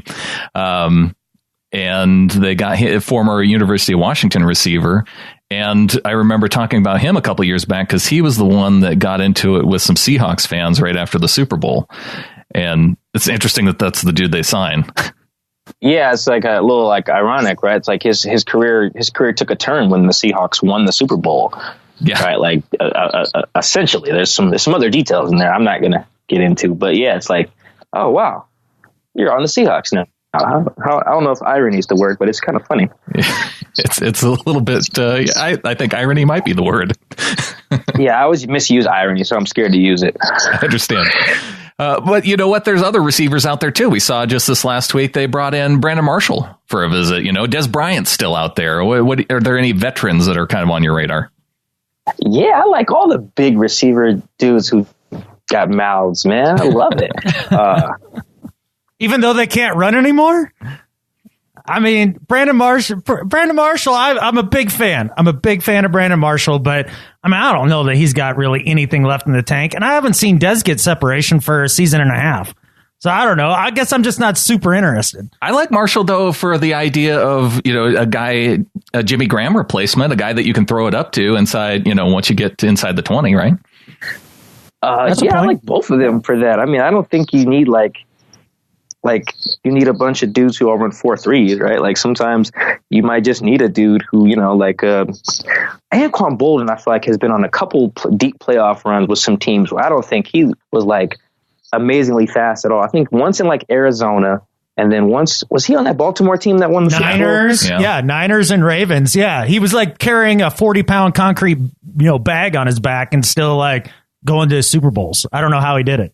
Didn't he need his face redone? In Arizona, yeah. He got smashed in Arizona, and he came back not too long after that and was playing. Dude's tough as nails.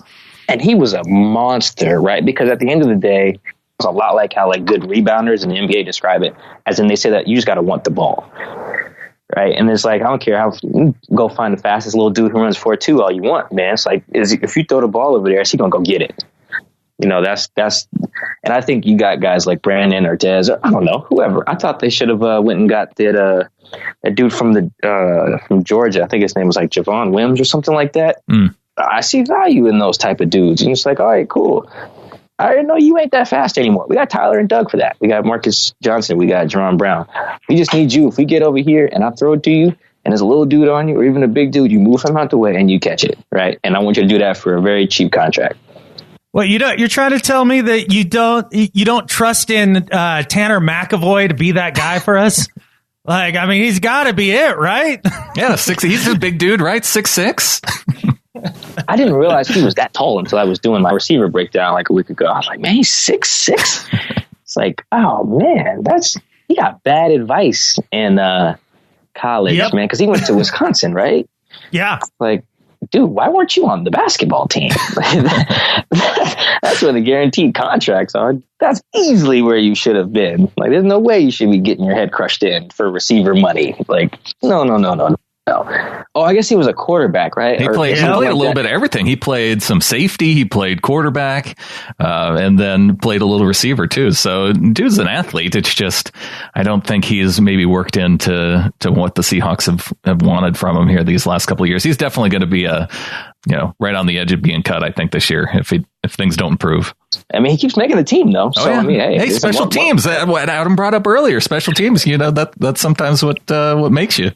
I do enjoy special teams, but I think Pete Carroll has it like built into people's brain that like he has a higher value on it than like people actually do, right? Because like how many people now I would say this before I make this statement. I value Nico Thorpe like a lot, right? Oh, yeah. But how many people want him actually anywhere else other than like kickoff and punt, right?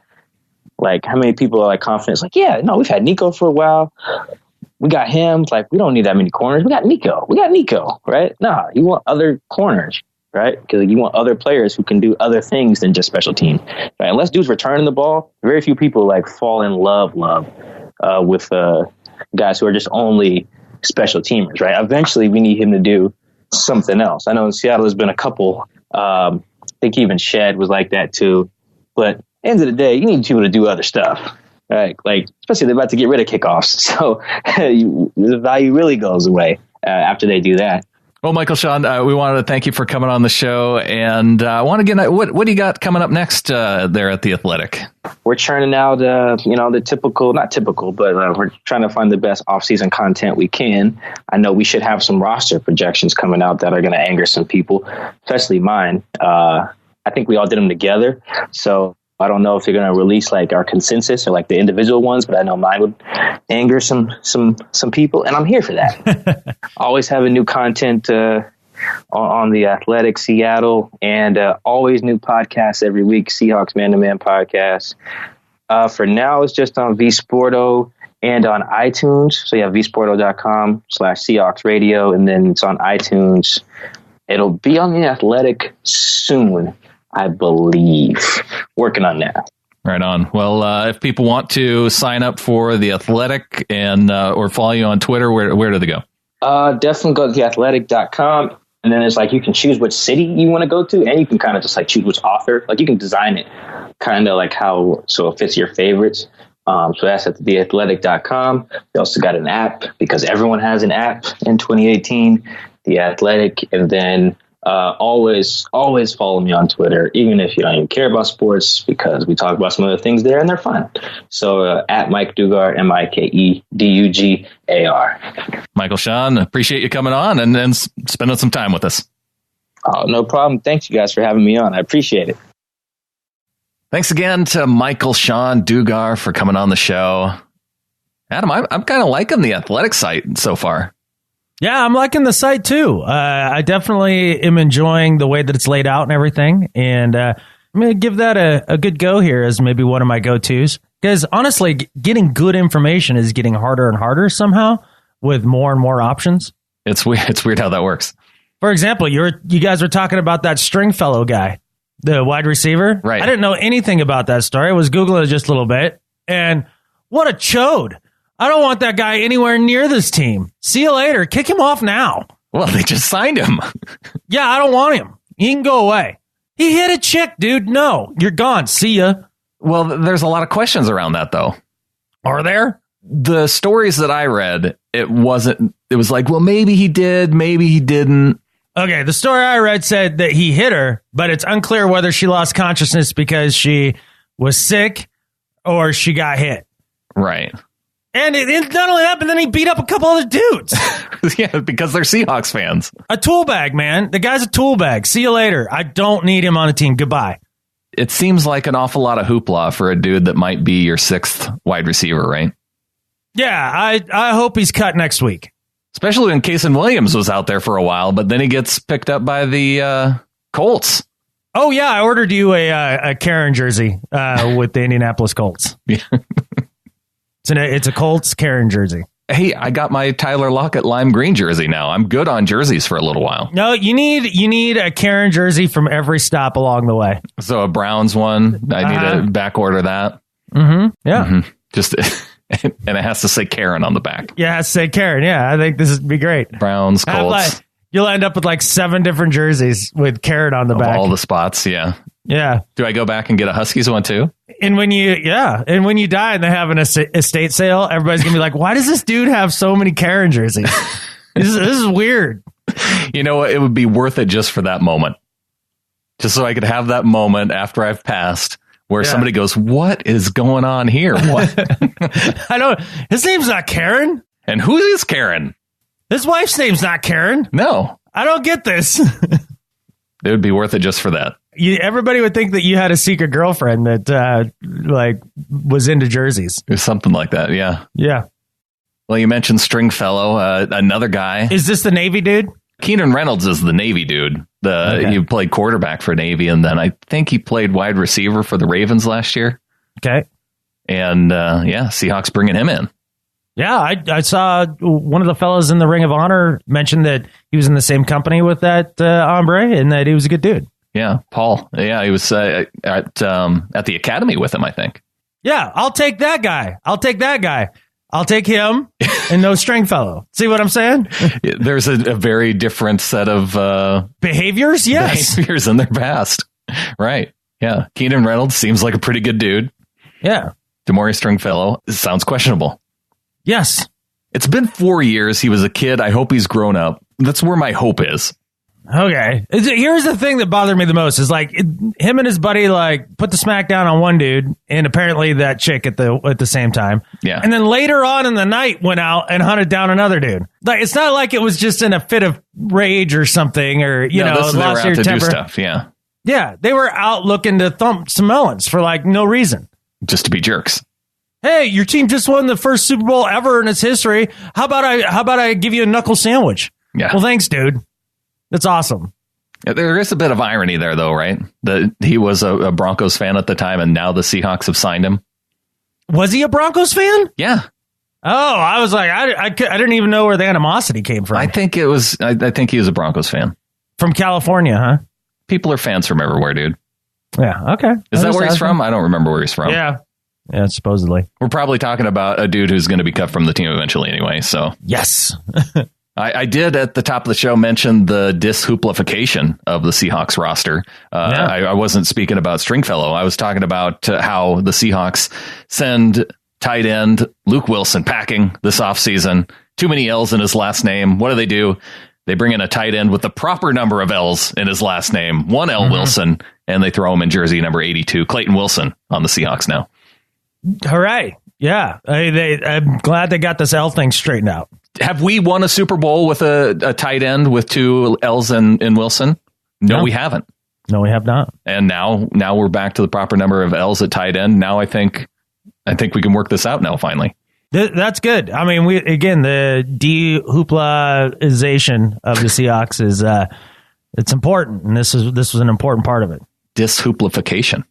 Okay, I didn't know what the word was. Well, we got to make it. When I make up a word, we have to be consistent with it. Dishooplification. Dishooplification. Yeah. That was the other thing I meant to bring up with Michael-Shawn is he said something about doing something similar to Techno Thursdays.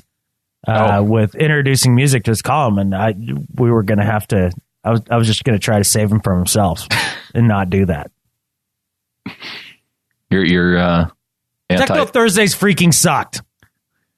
Yeah, shorts and crap music and bro dancing. No, I don't think that'll be back. I don't know if that'll be back this year. Thank God that can go away. I don't need my quarterback dancing around like he's playing a magic flute. I need him fist pumping and yelling at people. I don't know if I need gambling in the NFL, but we're probably going to get that. Yeah, what's the big deal? There's already gambling in the NFL. What's the difference? Well, in fantasy, yeah. Well, I mean, it'll be... Okay, if this brings us back from where we've gone fantasy-wise to being more team-oriented versus being more individual player-oriented with regard to fantasy, Yeah. That could be the one positive outcome I could see out of this. What's the, just give me the negative outcome out of legalizing the gambling, because it's already happening. Like, if you want to gamble on football, you'll go gamble on football tomorrow. Like, you'll find a guy, there's a way to do it. Like, Sure. this isn't, it's absurd that it's illegal in the first place. So what the hell is the difference? It's already happening. The people that enjoy gambling on football are already doing it. So what's the difference? Other than the government will get their cut. And there's an awful lot of people that seem super excited that they think there's positive things that's going to come from this. Like, we legalized the lottery in Montana thinking that it was going to bring more money for schools. And yet every single year, it seems like I have to go to the ballot box and pass a law to get more money to go to the schools. Yeah, that's because teachers are super greedy, overpaid, underworked. I'm not saying it's just the worst. No, I voted for yes for it every time. Yeah. I'm just saying, I thought we worked out this whole lottery thing so we could have well-paid teachers and funded schools, but that doesn't seem like, where is that money going now? Well, you know why? Because they have eliminated a majority of the timber business around here, and that's what paid for the schools. Like the college forest up here and some of the other state lands and things like that, they would do timber sales, and that was the way that they funded schools. But now that we're no longer doing that, it's got to be made up for somewhere else, you know? Yeah, I thought the lottery made up for that. It's been a while since it's been that way. I mean, it takes time for everything to work itself out. Just saying, I thought the money was already there. Well, all I'm saying is with this gambling thing, yeah, I don't see this as bringing a bunch of positives. I don't see it as bringing a bunch of negatives. I think it'll be exactly the same. So if the NFL doesn't think that there's going to be potential for corruption, then why are they lobbying for these integrity fees? I think you answered your own question when you added the word fee to the end of it. Just keep getting them checks. Just another way for them to make money. So they're not concerned about the integrity of the game. They're thinking, oh, well, they're just, what's a good way? What's a name that we can put on it to get our cut of it? Have you ever gotten a mortgage, Brandan? I know you have, because I'm looking at you sitting in your beautiful home right now. And, you have things like origination fees and closing fees. And yeah, they're just like, hey, I want to charge you $50 because I want to. I'm going to call it the creative fee or whatever. They just make catfish up, add fee to the end of it, and make money. Yeah, integrity fee. That's neat. If they aren't concerned about the integrity of the game, then why don't they call it our cut fee? Because that sounds way too honest. That's why. Yeah, we can't just be honest about it, huh? Right. So the multi-billion-dollar industry that is the NFL needs a fee to pay for whatever extra it feels it's going to spend to maintain the integrity of the game. Right. They couldn't afford that on their own. Shouldn't they be doing it already? Because the gambling is already happening. Right. I mean, hell, Scott Van Pelt talks about it like every night on SportsCenter. Yeah. He's talking about spreads and gambling and all that. Bill Simmons goes on and on. Him and Cousin Sal go through the lines every week over the NFL talking about betting. Everybody's betting. I guess my point of it is I look at it and I don't see a possibility for a way other than what I mentioned before, that maybe it makes it more team oriented than player oriented like it has been. I don't see a way that it makes the sport that we enjoy better. There's no improvement on the actual playing of the game. Doesn't make it worse either. I think there's the potential. It's just net neutral, man. All it did is allow people the freedom to go do it if they want to. Well, all right, then have at it, Haas. Yeah, and I'm fine with that. It's just like the weed thing. I don't really give a crap if you're like way pro weed or way anti weed or whatever. Like, just make it legal so you can do it if you want to. Like, I mean, just have the freedom to do what you want. As long as it's not hurting anybody else, who gives a crap, man? Live and let live. And that's how I feel about this. Like, just if you want to blow $150 on, a Lions Dolphins game in October, have at it, Haas. Like that's your money. Well, it could make those games more interesting for sure. Right. Yeah, I get it. I mean, it's kind of how the pick'ems make the rest of the league interesting to me. Yeah. And that's fine. I mean, if you buy a lotto ticket, it's $1, right? Yeah. That's gambling. Well, then why do we differentiate between sports and buying lottery tickets? Exactly. So just make it freaking legal and everybody quit crying. Like, I don't understand what the big deal is. I guess because with lottery, there's no potential for corrupting individuals. Like the lottery is just there. What are you doing? Wait, you can't who's game the magically lottery. Getting corrupted? That couldn't already be corrupted already. Well, let's go to the NBA. Tim Donaghy with a referee. Right. That hasn't happened in the NFL yet. But if it did, I mean, that was a big hit to the integrity of NBA. That we know about. Yeah. That we know about. Well, if I were the NFL, I'd want to cover that up, was gambling legal in the NBA at the time? No. So he still just went and did it, right? Right. I just think the potential. Okay. Yeah. There's So going to be more. Now there's going to be more money involved. You only have so much money to bet. No, I think there's going to be more people betting money. So if you can find a way to get an edge against the system, I think the potential's there to make more money. Yeah, but I mean, that's already in place. Like, sure. I just don't understand. Like, I mean, it's already in place. Like, if there was corruptible people doing, shady things, they'd already be doing it. That's why that's why we have the integrity fee. It's going to fix all that. Right. Exactly. Yeah. Exactly. It'll make sure to keep the integrity of the owner's pocketbooks. That's exactly what it'll do. That's the integrity that it'll keep up. Well, what do you say we welcome some new members of the flock? Speaking of people with integrity, love this part. Yes. These folks right here. The best of the best. These are high-ranking 12s. And we got a 12-12 pledge from John Patrick Olson. Says, sending Seahawk love from Nebraska, jumping in at 12-12. Appreciate all that you guys do. After searching the web, this is the only Seahawks podcast I could find that was worth listening to. Wanted to see what you guys think. Is it just me, or did the guys at 710 ESPN come off really negative at times? Not all of them, but a couple of the guys seem to have no faith in the Hawks at times. Go Hawks. Go Hawks, man. Hey, thanks for joining the Ring of Honor and all that, man. Appreciate that. All the way out there in windy Nebraska. I just imagine it's windy in Nebraska all the time. I think it must be, because it's flat, right? Well, yeah, there's not a lot of trees.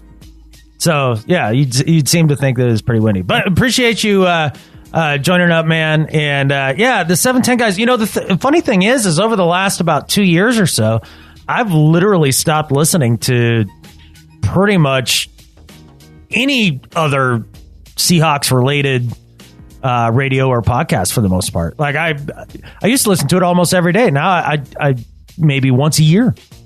Well, there's a very big difference, too, between people like us who are fans of the team versus people who are paid to be analysts.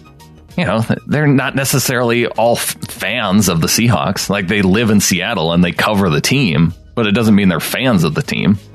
Well, I think what is surprising about that is the idea that, say, like 710 has, obviously agreements with the Seahawks. As far as access and coverage and the Pete Carroll show and all that stuff, right? So you would think, if anything, they'd be a little more rah-rah for the Seahawks than not, right? Maybe, yeah, sure. And former Seahawks, there's a lot of former Seahawks players that are working at the station. Not a lot, but a couple. I don't know. I always feel like I'm being the negative Nancy regarding the Hawks, like all the time I get on here. Yeah, it's all gonna suck, and Eddie Lacy stinks, and as a fan, I have a lot of reasons for optimism every single year. But I think if this team ever, that's who I am. If this team ever bottoms out, I'm going to tell you they stink. Right. Like, I think that's going to be hard. I think this is a 9, 10, 11 win team this year, depending on. Just a few bounces of the ball, but I think they're right in there. Yeah, 9 to 11 wins. Like, just by the talent that's on the roster. Sure. I mean, if they were worse than that, if I genuinely believed they'd be worse than that, I'd tell you, this is a 4-win team. Right. They stink. But we got Russell Wilson as our quarterback. Right, 9 wins, done. We're not going to be a 4-win team. Right. As long as he's healthy. Right. Well, moving on, we got a 12-12 pledge from Taylor Potter. Taylor, welcome to the flock. What's up, Taylor? Good to have you in as a little flocker. I love adding little flockers. We got Keegan back in at 12-12. I saw that. Yeah. Welcome back, man. Welcome back. And Jim Southmaid in for 5. Jim, welcome to the flock. Welcome, Jim. Holy cow. So that's like 3 or 4 little flockers just right there. One more. We got Michael O'Brien in for 3. Welcome to the flock. That's a solid name. I've always liked the last name O'Brien. I don't know why. Yeah. And I think it's Michael. It's not traditional spelling, but it's a K instead of a CH. So I like that. That actually, that makes a lot of sense to me. It's more efficient. That's what I'm saying. You eliminate letters for no reason. Yeah. Dude, Michael, your parents know what's up. And they saved you. You know how many seconds of his life they've saved him by not having to write the CH? Yeah. Just one K? Yeah, because nobody named Michael ever shortens their name to Mike either. Who does that? That's crazy. I wouldn't. I've heard once that even somebody, Michael-Shawn, sometimes goes by Mike. Like they shortened it even all the way down to his Twitter handle, Mike Dugar. Yeah, but that's an oddity. That never happens. And one final welcome to the flock to Adam. In for a buck. In for stickers. Is that you? Or is this a different Adam? I don't know, but I'm pretty sure it's not me. But that is a fine fellow. I can tell you straight up. A good strong name. Yeah, the thing is, I've never honestly liked my name. Really? Yeah, a lot of soft, a lot of vowels and soft consonants. Like it's not a strong name. I'd rather go by my middle name, but I can't because my dad goes by his middle name, which is my middle name. Oh, just can't do that. You're a little hamstrung there. Yep. Oh, this Adam's over in the UK. So, Adam, welcome to the flock. Yeah, welcome, bud. So thanks to all the new members of the flock. Thanks to associate producer Dustin Mock. And I'm excited. The Pick'em League is going to be huge this year, Adam. That'll be sweet, man. I know we were kind of debating on whether or not to use NFL.com again or another site or whatever to do it. But whichever one, like I'm excited to go out there and actually win it this year. I felt like I've been close and like in contention, just some bad luck and some bad choices on my part, but I'm feeling it this year. Well, we got a grand prize here in the mail this last week. I ordered a limited edition, 1 of 300 print of Keegan Hall, an artist in Seattle, does incredible pencil drawings, and it's a print of Russell Wilson. And it's an amazing drawing, and it's signed by both the artist Keegan Hall and Russell Carrington Wilson. So I saw the picture of this, right, when you ordered it, and it is really freaking cool.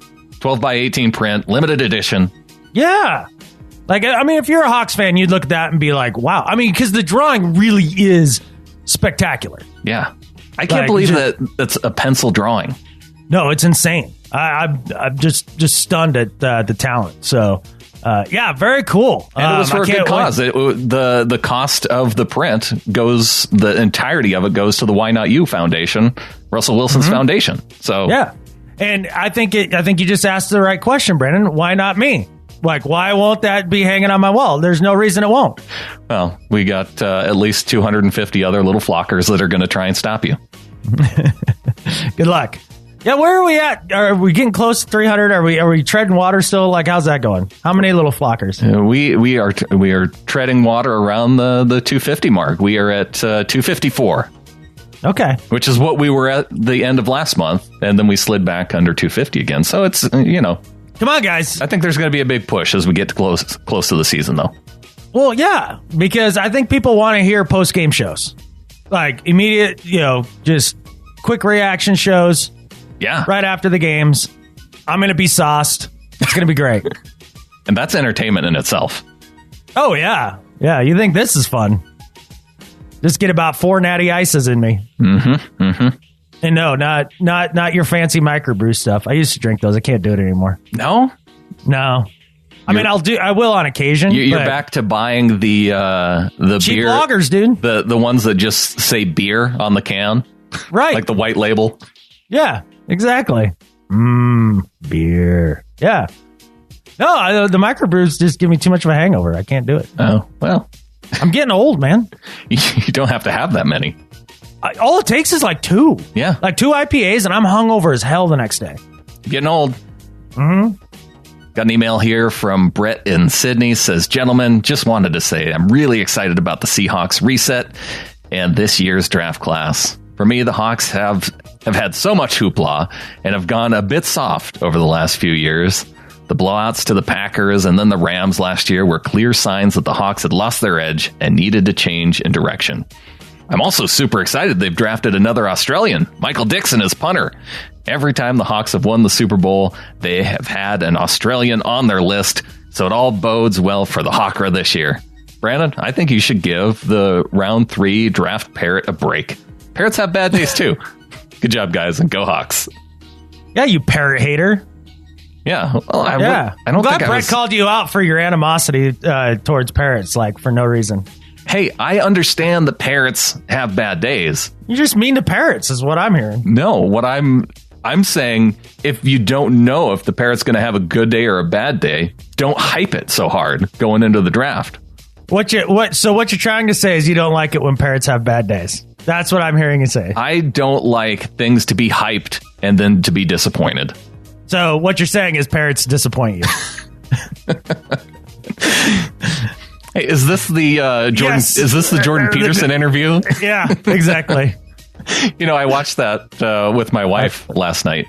Oh, did you? Yeah. Well, because it kind of gets into my do better. Okay. Because this last week or so, I think it's been maybe about a week, but the Seahawks, Pete Carroll puts out a tweet, has a picture with Jordan Peterson. I don't know who he is. I think I vaguely heard of some of his, comments referenced, but I wasn't aware of that he had written a book or anything. And so, yeah, I'd seen somebody in the Ring of Honor post about it, and like you guys are kind of have a conversation, kind of fleshing out. Okay, so exactly who is this guy? Yeah. This is somebody I've heard multiple interviews with, because you listen to a lot of Joe Rogan, right? And so I've heard this guy speak multiple times, and some of the stuff I agree with, and some of it I totally disagree with. But just clear thinker and a fairly reasonable dude. Like, I mean, he's not a hater. He seems like it, because the first thing I did when I saw the picture was like, well, figure out who this guy is. Oh, he has a bunch of lectures on YouTube. I start listening to the lectures. Oh, yeah, I can see why the Seahawks would want to bring a guy like this in. Maybe he has some things to say, and they're interested in people who think differently. Yeah. But then, there's a lot of negative stuff out there too. Yes. Before I even saw some of the negative stuff, I watched that Channel 4 interview that he did over in the UK. And it's a fascinating interview. If you've ever, I wouldn't normally say that about an interview. I've watched it about 3 times now. Right. Once by myself, once with my brother, and once with my wife, just to kind of, and my wife had never heard of him either. Right. So we watched the 30-minute interview, and I said, what do you think of this guy? Right. And she's like, oh, well, he has some things that I agree with, and he has some things that I disagree with. Right. But it's thought provoking one way or the other. Right. And then I brought up, well, there's all these articles out there that paint him in a light of an incredibly alt-right type. Yeah, basically person. A Nazi. Yeah. Right. Yeah. I'm like, did you get any sense of that from the interview? And like a woman hater. Yeah. He's like, well, I can see that he's not necessarily a feminist, or pro-feminism. No, he has a more traditional outlook on gender roles, no doubt. And I don't even know if I'd put it that way, but yeah, no, that's probably fair too. But yeah, it doesn't come from a place of, go in the kitchen and make me a sandwich while I go to work. You know what I mean? Like, I don't know. He's not anti-female. But what you were kind of alluding to, I think, with the interview was saying one thing and then have somebody try to recharacterize that as something else. Like when you're like, I'm just disappointed when parrots have bad days or whatever. Or I don't remember what you said, but like basically I turned around and be like, so what I'm hearing is you don't like parrots with bad days. Right. And that's basically what she did over and over again. Whatever his answer was, she twisted around so it was some jumble of the words that he used, but had a different meaning. Entirely mischaracterizing what he had just said. And that's what made that's what makes the interview, that particular interview, so interesting. Yeah. And why we decided to watch it. But my do better is for writers out there like Ricardo Hazel of the Shadow League, for one. They're a terrorist organization. There's no doubt about that. Did you find them on the dark web? No, it's the Shadow League. The Shadow Leagues. It's a website that covers sports.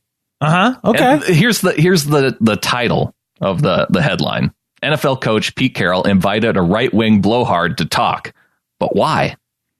Seahawks head coach invites controversial right-wing, quote, intellectual to speak, yet no spot for Colin Kaepernick. We see you, Pete. Oh, yeah. Those two things are totally linked. They're totally linked. And I saw some comments online saying how the Seahawks went from being the wokest NFL team in the league to alt-right in like 3 months. Yeah. Unbelievable. Yeah. You know what I'd say to that person? Number one, stop using the term woke. It sounds freaking stupid. Okay. Like, I mean, just say I pay attention. How about that? Yeah. I'm informed. Oh, I'm so woke, dude. I see what's going on in this world. So they go from the wokest to the most alt-right, right? By having a guy that comes in and has just a slightly different viewpoint than you do and is willing to have a good exchange and intellectual back and forth about ideas. What an alt-right Nazi. And this article, you know, the interesting thing is it came out 4 days after a Yahoo Sports article by Ryan Young and this article by Ricardo, in the same exact order, outlines the same exact interviews that the Yahoo Sports article did, because there's like 3 controversial points that he's brought up in his past. Mm-hmm. And it's interesting how I'd read the quote in the news story and I go, oh, geez, that sounds terrible. Yep. And then I'd go and I'd find the full interview. Right. And he would say something like, now I don't necessarily believe this, but this is one of the thoughts that I have. Right. Da da da da da. Yep. And they clip that part where he says what he's thinking about. And they go, oh, look at this guy. What a terrible human being. Correct. Well, you left off the part where he said, now I don't believe this. Mm-hmm. But this is where my line of thinking is going. Right. No, because how dare he have the mind to turn a problem on its head and think about it through a lens that's not necessarily his own. Yeah. Just to try to understand maybe another viewpoint. Right. Like, yeah. I mean, how and then articulate what he thinks that viewpoint might be. Like, I mean, what an alt-right Nazi. Well, I would just say for anybody, yeah, you might feel that you disagree with somebody. But Correct. Rather than read the words in a news story, go and find the source material and before you make a decision on somebody. And for me, clearly, for this writer at the Shadow League, he didn't do that. He just went and he saw the same talking points on that were out in the media. Huffington Post or whatever. Yeah, and said, oh, well, obviously this guy is this way. Right. No, as a writer, do your own research and see if that's what you think. Do better. Absolutely do better. And, you know, to this writer, I mean, also think about it in these terms. This guy was saying that they were the most woke team, right? Like, or whatever exactly that means, but like the most open team, you know, with the protests and, you know, wrapped arms around all that and everything, right? That just, but what, 6 months ago he would claim that? Yeah, well, now he's claiming that they're the most alt-right team in the NFL. Well, that was a comment. It wasn't from this particular article, but okay. The writer does say around 5 years ago, the Seahawks were looked upon as a team of, quote, radicals with the outspoken cornerback Richard Sherman, the politically active defensive end Michael Bennett, and the mercurial, all on the same roster. That part of the sentence doesn't make sense. Mercurial Marshawn Lynch was probably what he meant to put in there. That's, you know what? He probably left out the player's name. That's probably why. Dude, yeah. Because mercurial is a descriptive word. It's not a noun. Right. And he's using it as a noun here. It's an adjective. Right. Yes. Head coach Pete Carroll was applauded as the ultimate players coach for holding together all of those personalities and amassed a winning record to boot. My, how things have changed in the post-Kaepernick era. So this team that you lauded as being as the most accepting team in the league, not just but a few months ago, is now on the opposite end of the spectrum, in your opinion. Because they got rid of Pete Carroll, or because they got rid of Richard Sherman and Michael Bennett. And they didn't want to sign Kaepernick. Okay, so at the end of the day, every bit of news for this fellow swings him to either one extreme or the other in his viewpoint of the Seahawks. So what that tells me at the end of the day is truth is probably somewhere in the middle. They were the only team bringing in Kaepernick, inviting him in. Yeah. If they were so alt-right, they wouldn't even consider bringing him in. Oh, no, they changed completely in a matter of 6 months or so. Completely. They're not even the same people anymore. All because of one visit by Jordan Peterson. It's just unbelievable to me, man. Like, yeah, well, I know that if this keeps up, we're not going to have anybody. Oh, no. If the Seahawks keep swinging from one extreme to the far other, left to far right, at whims, listen, there's not going to be anybody left except for a few people in the middle that want to listen to our show. You never know. Yeah, because everybody's going to be pissed off. I know. It's just unbelievable. The same, like, I mean, basically the people that were on the left of things, right, for the most part, were looking at the protests and being like, I can't stand the folks who are offended by this protest. I think they're stupid and ignorant, and it's a knee-jerk reaction. And now they're having the same stupid, ignorant, knee-jerk reaction to something just on the flip side of the coin to them. I see what you're saying. The hypocrisy of it. Yeah, well, that never happens in politics. Right? My do better this week has to do with Denver. Because catfish Denver. I just got back from a job in Colorado, Brandan. We had to fly out through the Denver airport. Oh, that's where the lizard people are. We've talked about this in the past. Yeah, because there's the evil horse with the red eyes in the entrance of the Denver airport. Now, I've flown through the Denver airport multiple times, multiple times. But you've never entered and gone through that process. Correct. Yes, this was a new experience to me. Now, I fly a lot for work. I've been to a lot of airports, big and small. They all have a general flow to them. They make a little bit of sense. But even before I get to the airport, the night before at 8 o'clock on a Sunday, I got stuck in traffic on the interstate for an hour to go 5 miles because they had closed down one lane to seal coat the highway. Failed to put a sign at the exit 5 miles before to say, hey, get off here. There's 2 frontage roads. You'd be there in 10 minutes. Nope. Everybody got to sit there for an hour. It was backed up for 5 miles, dude. Wow. I had to sit there going 5 miles in an hour in a rental car. Yeah, you know just how much that would fry me. So finally get to the airport. And first off, you have to check your rental car in like 7 metric miles from the airport. I don't understand how the car rental is 7 miles away from the airport. But okay, fine. Like, especially in Denver, there's space there. Like, they could have put the rental cars, like, right there. But, okay, fine, whatever. So, go park the car, and as I'm walking to the shuttle buses that now take you to the airport, there's about 4 buses lined up there. They've got the electronic signs on the side, right? Yeah. And one of them says, for reservations, it's blinking that. The rest of them are blank. That's all it says, right? So I get on the very first bus in line, and I get on the bus, and I go, hey, is this going to the West Terminal? And the guy turns around and he goes, no, read the signs. I'm going to the East Terminal. I look around and go, there are no catfish signs, all right? Like, I just got on the bus. I looked up on the side of the bus. Your sign is off. And he mutters something and, like, closes the door. And I'm like, whatever, screw this guy. So I get off the bus. Now, there were 2 signs in his defense, I guess.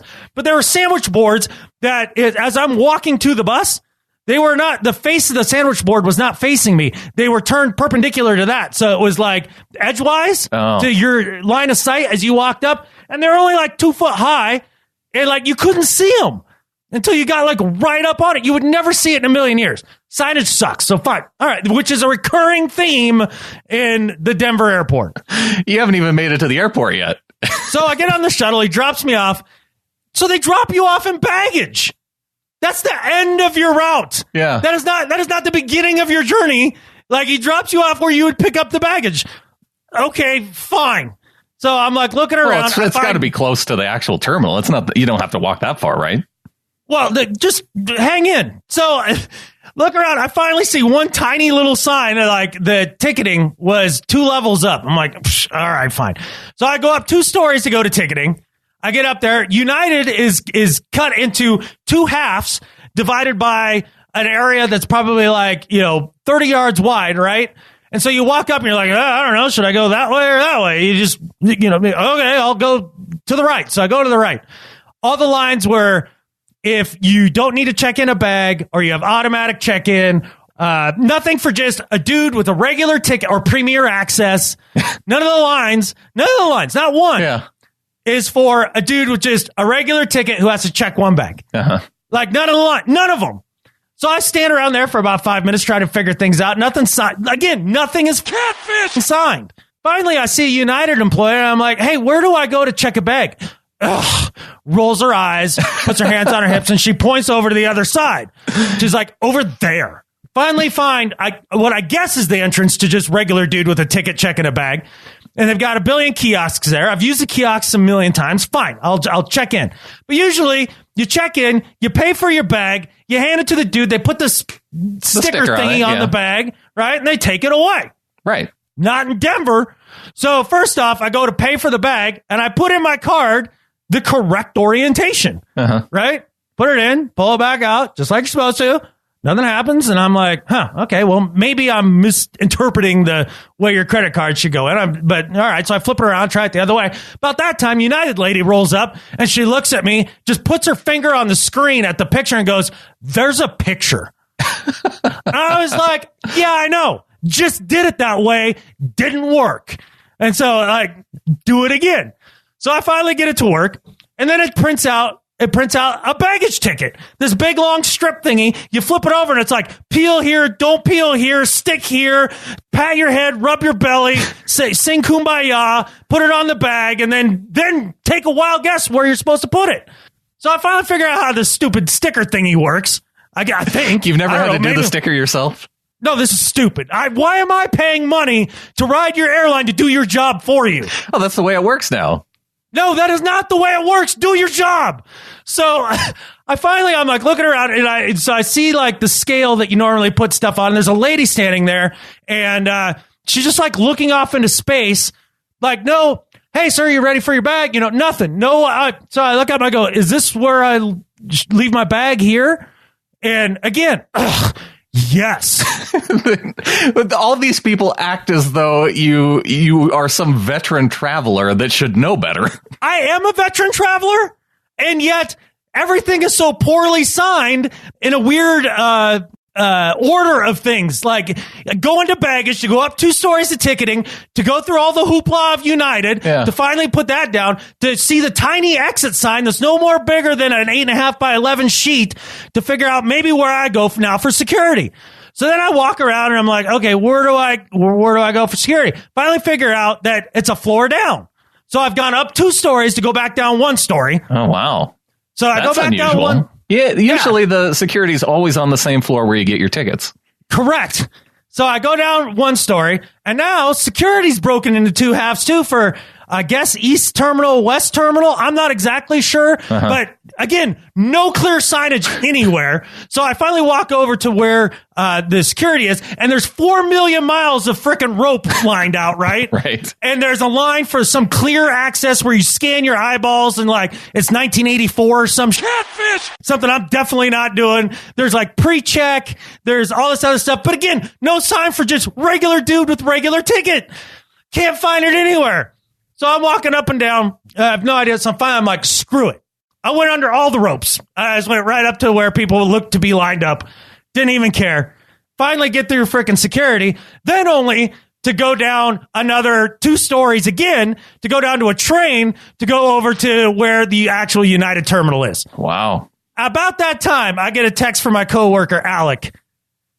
And it says, and we hadn't talked about any of this. He goes, this place makes absolutely no sense. This is the most frustrating airport of all time. I was like, yes, exactly. Yeah. And not to mention the lizard people who live in the basement. Denver, do better. I've only ever been through there. I've never gone through the process. But see, all those people expected you to be a veteran of going through the initial process of just making it to security. Correct. Which I'm fine with. If your system makes 1 iota of sense, right. Put up a sign. Maybe have people to help. Yeah. Like, I don't know. It's like reading a book backwards. Why would I start out in baggage? Started out all wrong for you. I don't like Denver. We only have to go there for week 1 of the NFL season. Go watch a win. Are we gonna do that? I'd like to. I think we should. I'll get Jared going on this. Okay. Yeah. See, so anyways, our listeners could meet Jared in person. That could be the draw. I don't know that that's a draw. I haven't seen him in person in probably like 5 months, and I'm not sure that that's worse for my life.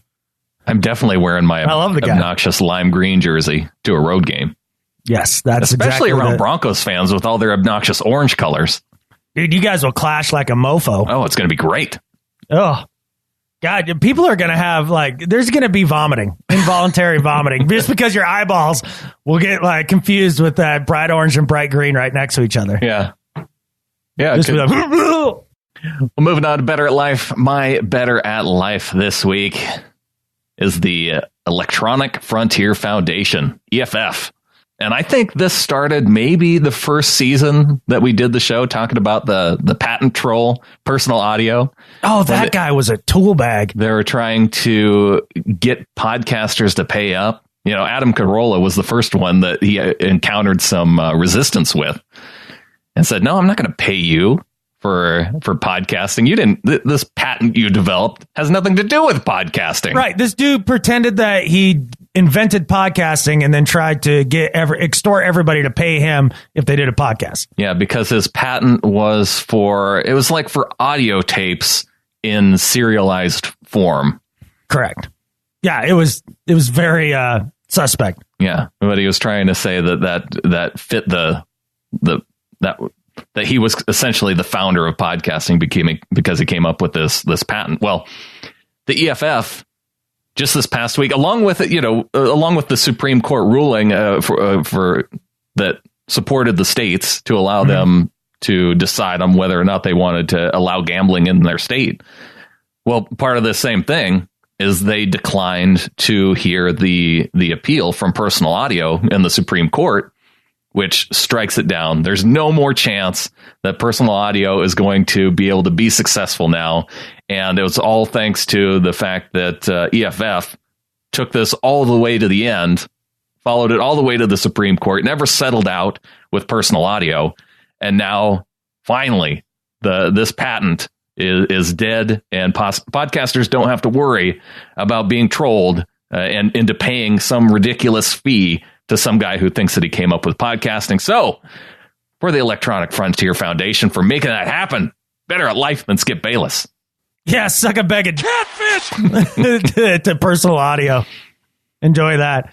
What were they calling it? Were they calling it an integrity fee that he was trying to charge people? I don't know. I guess he got away with I think CBS or one of the big networks ended up paying him some money.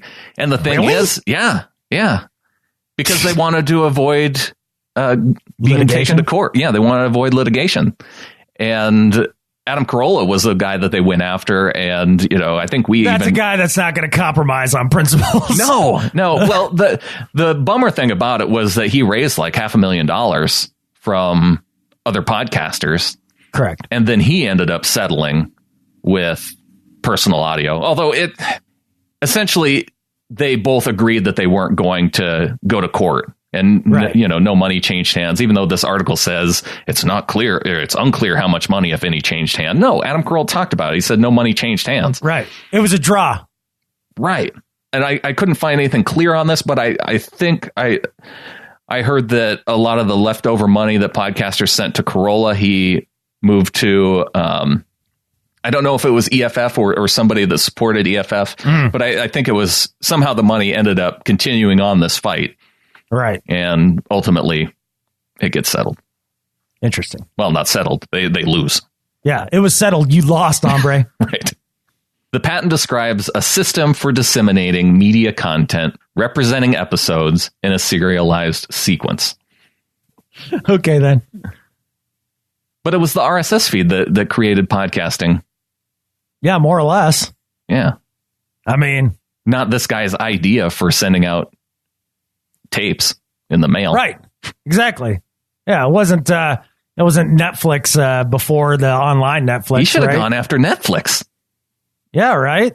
That makes more sense, to be honest. Yeah. If they're sending you like a TV series like Friends in the mail, like that lines up closer to. Well, don't give them any ideas. Well, they don't. I don't know that anybody actually gets DVDs in the mail anymore from Netflix. That's a good point. I think they still do have a business for that, but I think there's one remaining Blockbuster store as well, and it's in Alaska or something. Oh, really? Yeah. We actually have a video store here in Kalispell. Yeah, there's one in Missoula still, Crazy Mike's. Oh, yeah, that's still going too. Yeah. Yeah. Well, there's that great one out in Seattle too that our buddy Kevin works at. Scarecrow. Oh, that sounds right. Okay. I feel like we've been awfully rambly this episode. I don't care. Enjoy your 2.5 hour episode. Yeah, it's been a while since we put one out. I've been on the road, so yeah. Well, this may be rambly, but I'm fired up about it. My better at life than Skip Bayless, because this involves almost everything that I love in one story. Because as you all know, I love space and space technology, and many of you maybe don't know because I haven't talked about it for a while, but I really enjoy riding motorcycles. It's a good time. I love it. I've been riding since I was a kid. Yeah. Well, guess what, folks? Bosch, the company that makes washers and dryers and hand tools and all sorts of different, kind of a technology, kind of a, tech company, some kind. I've always thought of them, like dishwashers. They make all sorts of stuff, right? Well, their newest invention, here is the headline. Bosch is testing space thrusters that will make your motorcycle safer. That's right. Space thrusters on a motorcycle. It's really awesome. So basically the concept is this, right? You'd have two thrusters, one on each side of the motorcycle that are pre-charged with compressed gas of some kind, right? Yeah. And let's say you're coming into a turn and you're laying the bike over, you're leaning over. Let's say it was to your left-hand side and coming around a corner. Yeah. And hit a patch of gravel that would make your tires kind of skid out from underneath of you. Oh, sure. It'd be a low side crash is what they would call that, right? Oh, well, if that happened, an automatic sensor would sense that you're starting to go low side. Boom! Thruster would shoot out and pop you right back up. Boom! Right back down the road. Saved by the thruster. Wow. That is amazing. It keep you from dying, man. So to Bosch for adding space technology to motorcycles, you guys are better at life than Skip Bayless. Man, I was really hoping this was going to be the DeLorean version of a motorcycle, but no hoverboard yet, nothing like that. Yeah, a hover motorcycle. But if you've ever experienced a low side crash, the idea of a thruster saving you from that, that sounds nice. That does sound nice. I think crashing on a motorcycle is probably the fear that keeps me from riding a motorcycle. Well, that's why you got to be like me. I ride a smallish motorcycle and I ride like an old man. And I just putt around. And I pretend everybody on the road is trying to kill me. That sounds so relaxing. Well, it honestly is. And the thing is I try to get away from the people and go up in the mountains and ride around up there as much as possible. Yeah, that makes a little more sense. Oh, yeah. That's a ball. I could be down with that. Yeah. Or you could just get a horse. Screw that, man. I'm not riding something with a mind of its own. I've never been into horses, man. Yeah. I've ridden horses many, many, many times, but I just, no. Especially after riding my buddy Lindsay's Appaloosa horse. She was mean. You had to wear like steel-toe boots because she just reach around and grab your foot with her teeth. Oh, wow. And jerk you out of the saddle. Ooh. Wait, just whenever. Okay. That's very dissimilar from my experience riding horses in the backcountry. Yeah. No. A grouse, flutters and they spook. And now things get dangerous. Oh, yeah. No thanks. Yeah. When I was first learning to ride, one of the first things that happened was the horse got spooked and we just went bolting. Yes. Yeah. I didn't know what to do. I was just learning. Just hold the hell on. That's all you can do at that point. Yeah. Yeah. No, I mean, you know what? I like hanging out with horses, like being in the arena and out in the pasture and everything. Yeah. I like feeding them and petting them and like just chilling with horses. They're cool. They're a cool creature. I get it. And I just don't need to be on top of it. I think if you're on a well-trained horse that's been ridden for a long time, then you're like in a group. I think they kind of know just to be cool. That helps. But you know what? I never have to tell my motorcycle. You be cool. It's the same demeanor every day when I get on it. But I did go to the top of one of the mountains in the, what's the wilderness area just outside of, it's on the way to the Bob Marshall Wilderness outside of Lincoln. Scapegoat. Yeah. Yeah. That's cool country. It's really cool. And it's pretty wild when you can go from the bottom of a mountain to the top of a mountain Yes. on the back of a horse, and and it's like no exertion on your part at all. Like that part's ideal. Yeah. Yes. And all of a sudden you're like, wow, I can see everything, and I didn't have to work that hard. Really didn't have to do much. And the horse, they're tough. Oh They yeah, didn't have to work that hard either. No, it's a walk in the woods. Yeah, just stroll through the woods. It's good times. Well, there you go, folks. This is a podcast that ranged from riding horses to Jordan Peterson to some dude beating up Seahawks fans after Super Bowls. Yeah. What other random stuff did we talk about this episode? The Denver airport. Yeah, it's quite a journey. It was quite a journey. Covered a lot of ground this week. Yeah, thanks for sticking with us, people. It's the off season, and with that, there's only one thing left to say: Go Hawks! Go Hawks! Get better signs, Denver.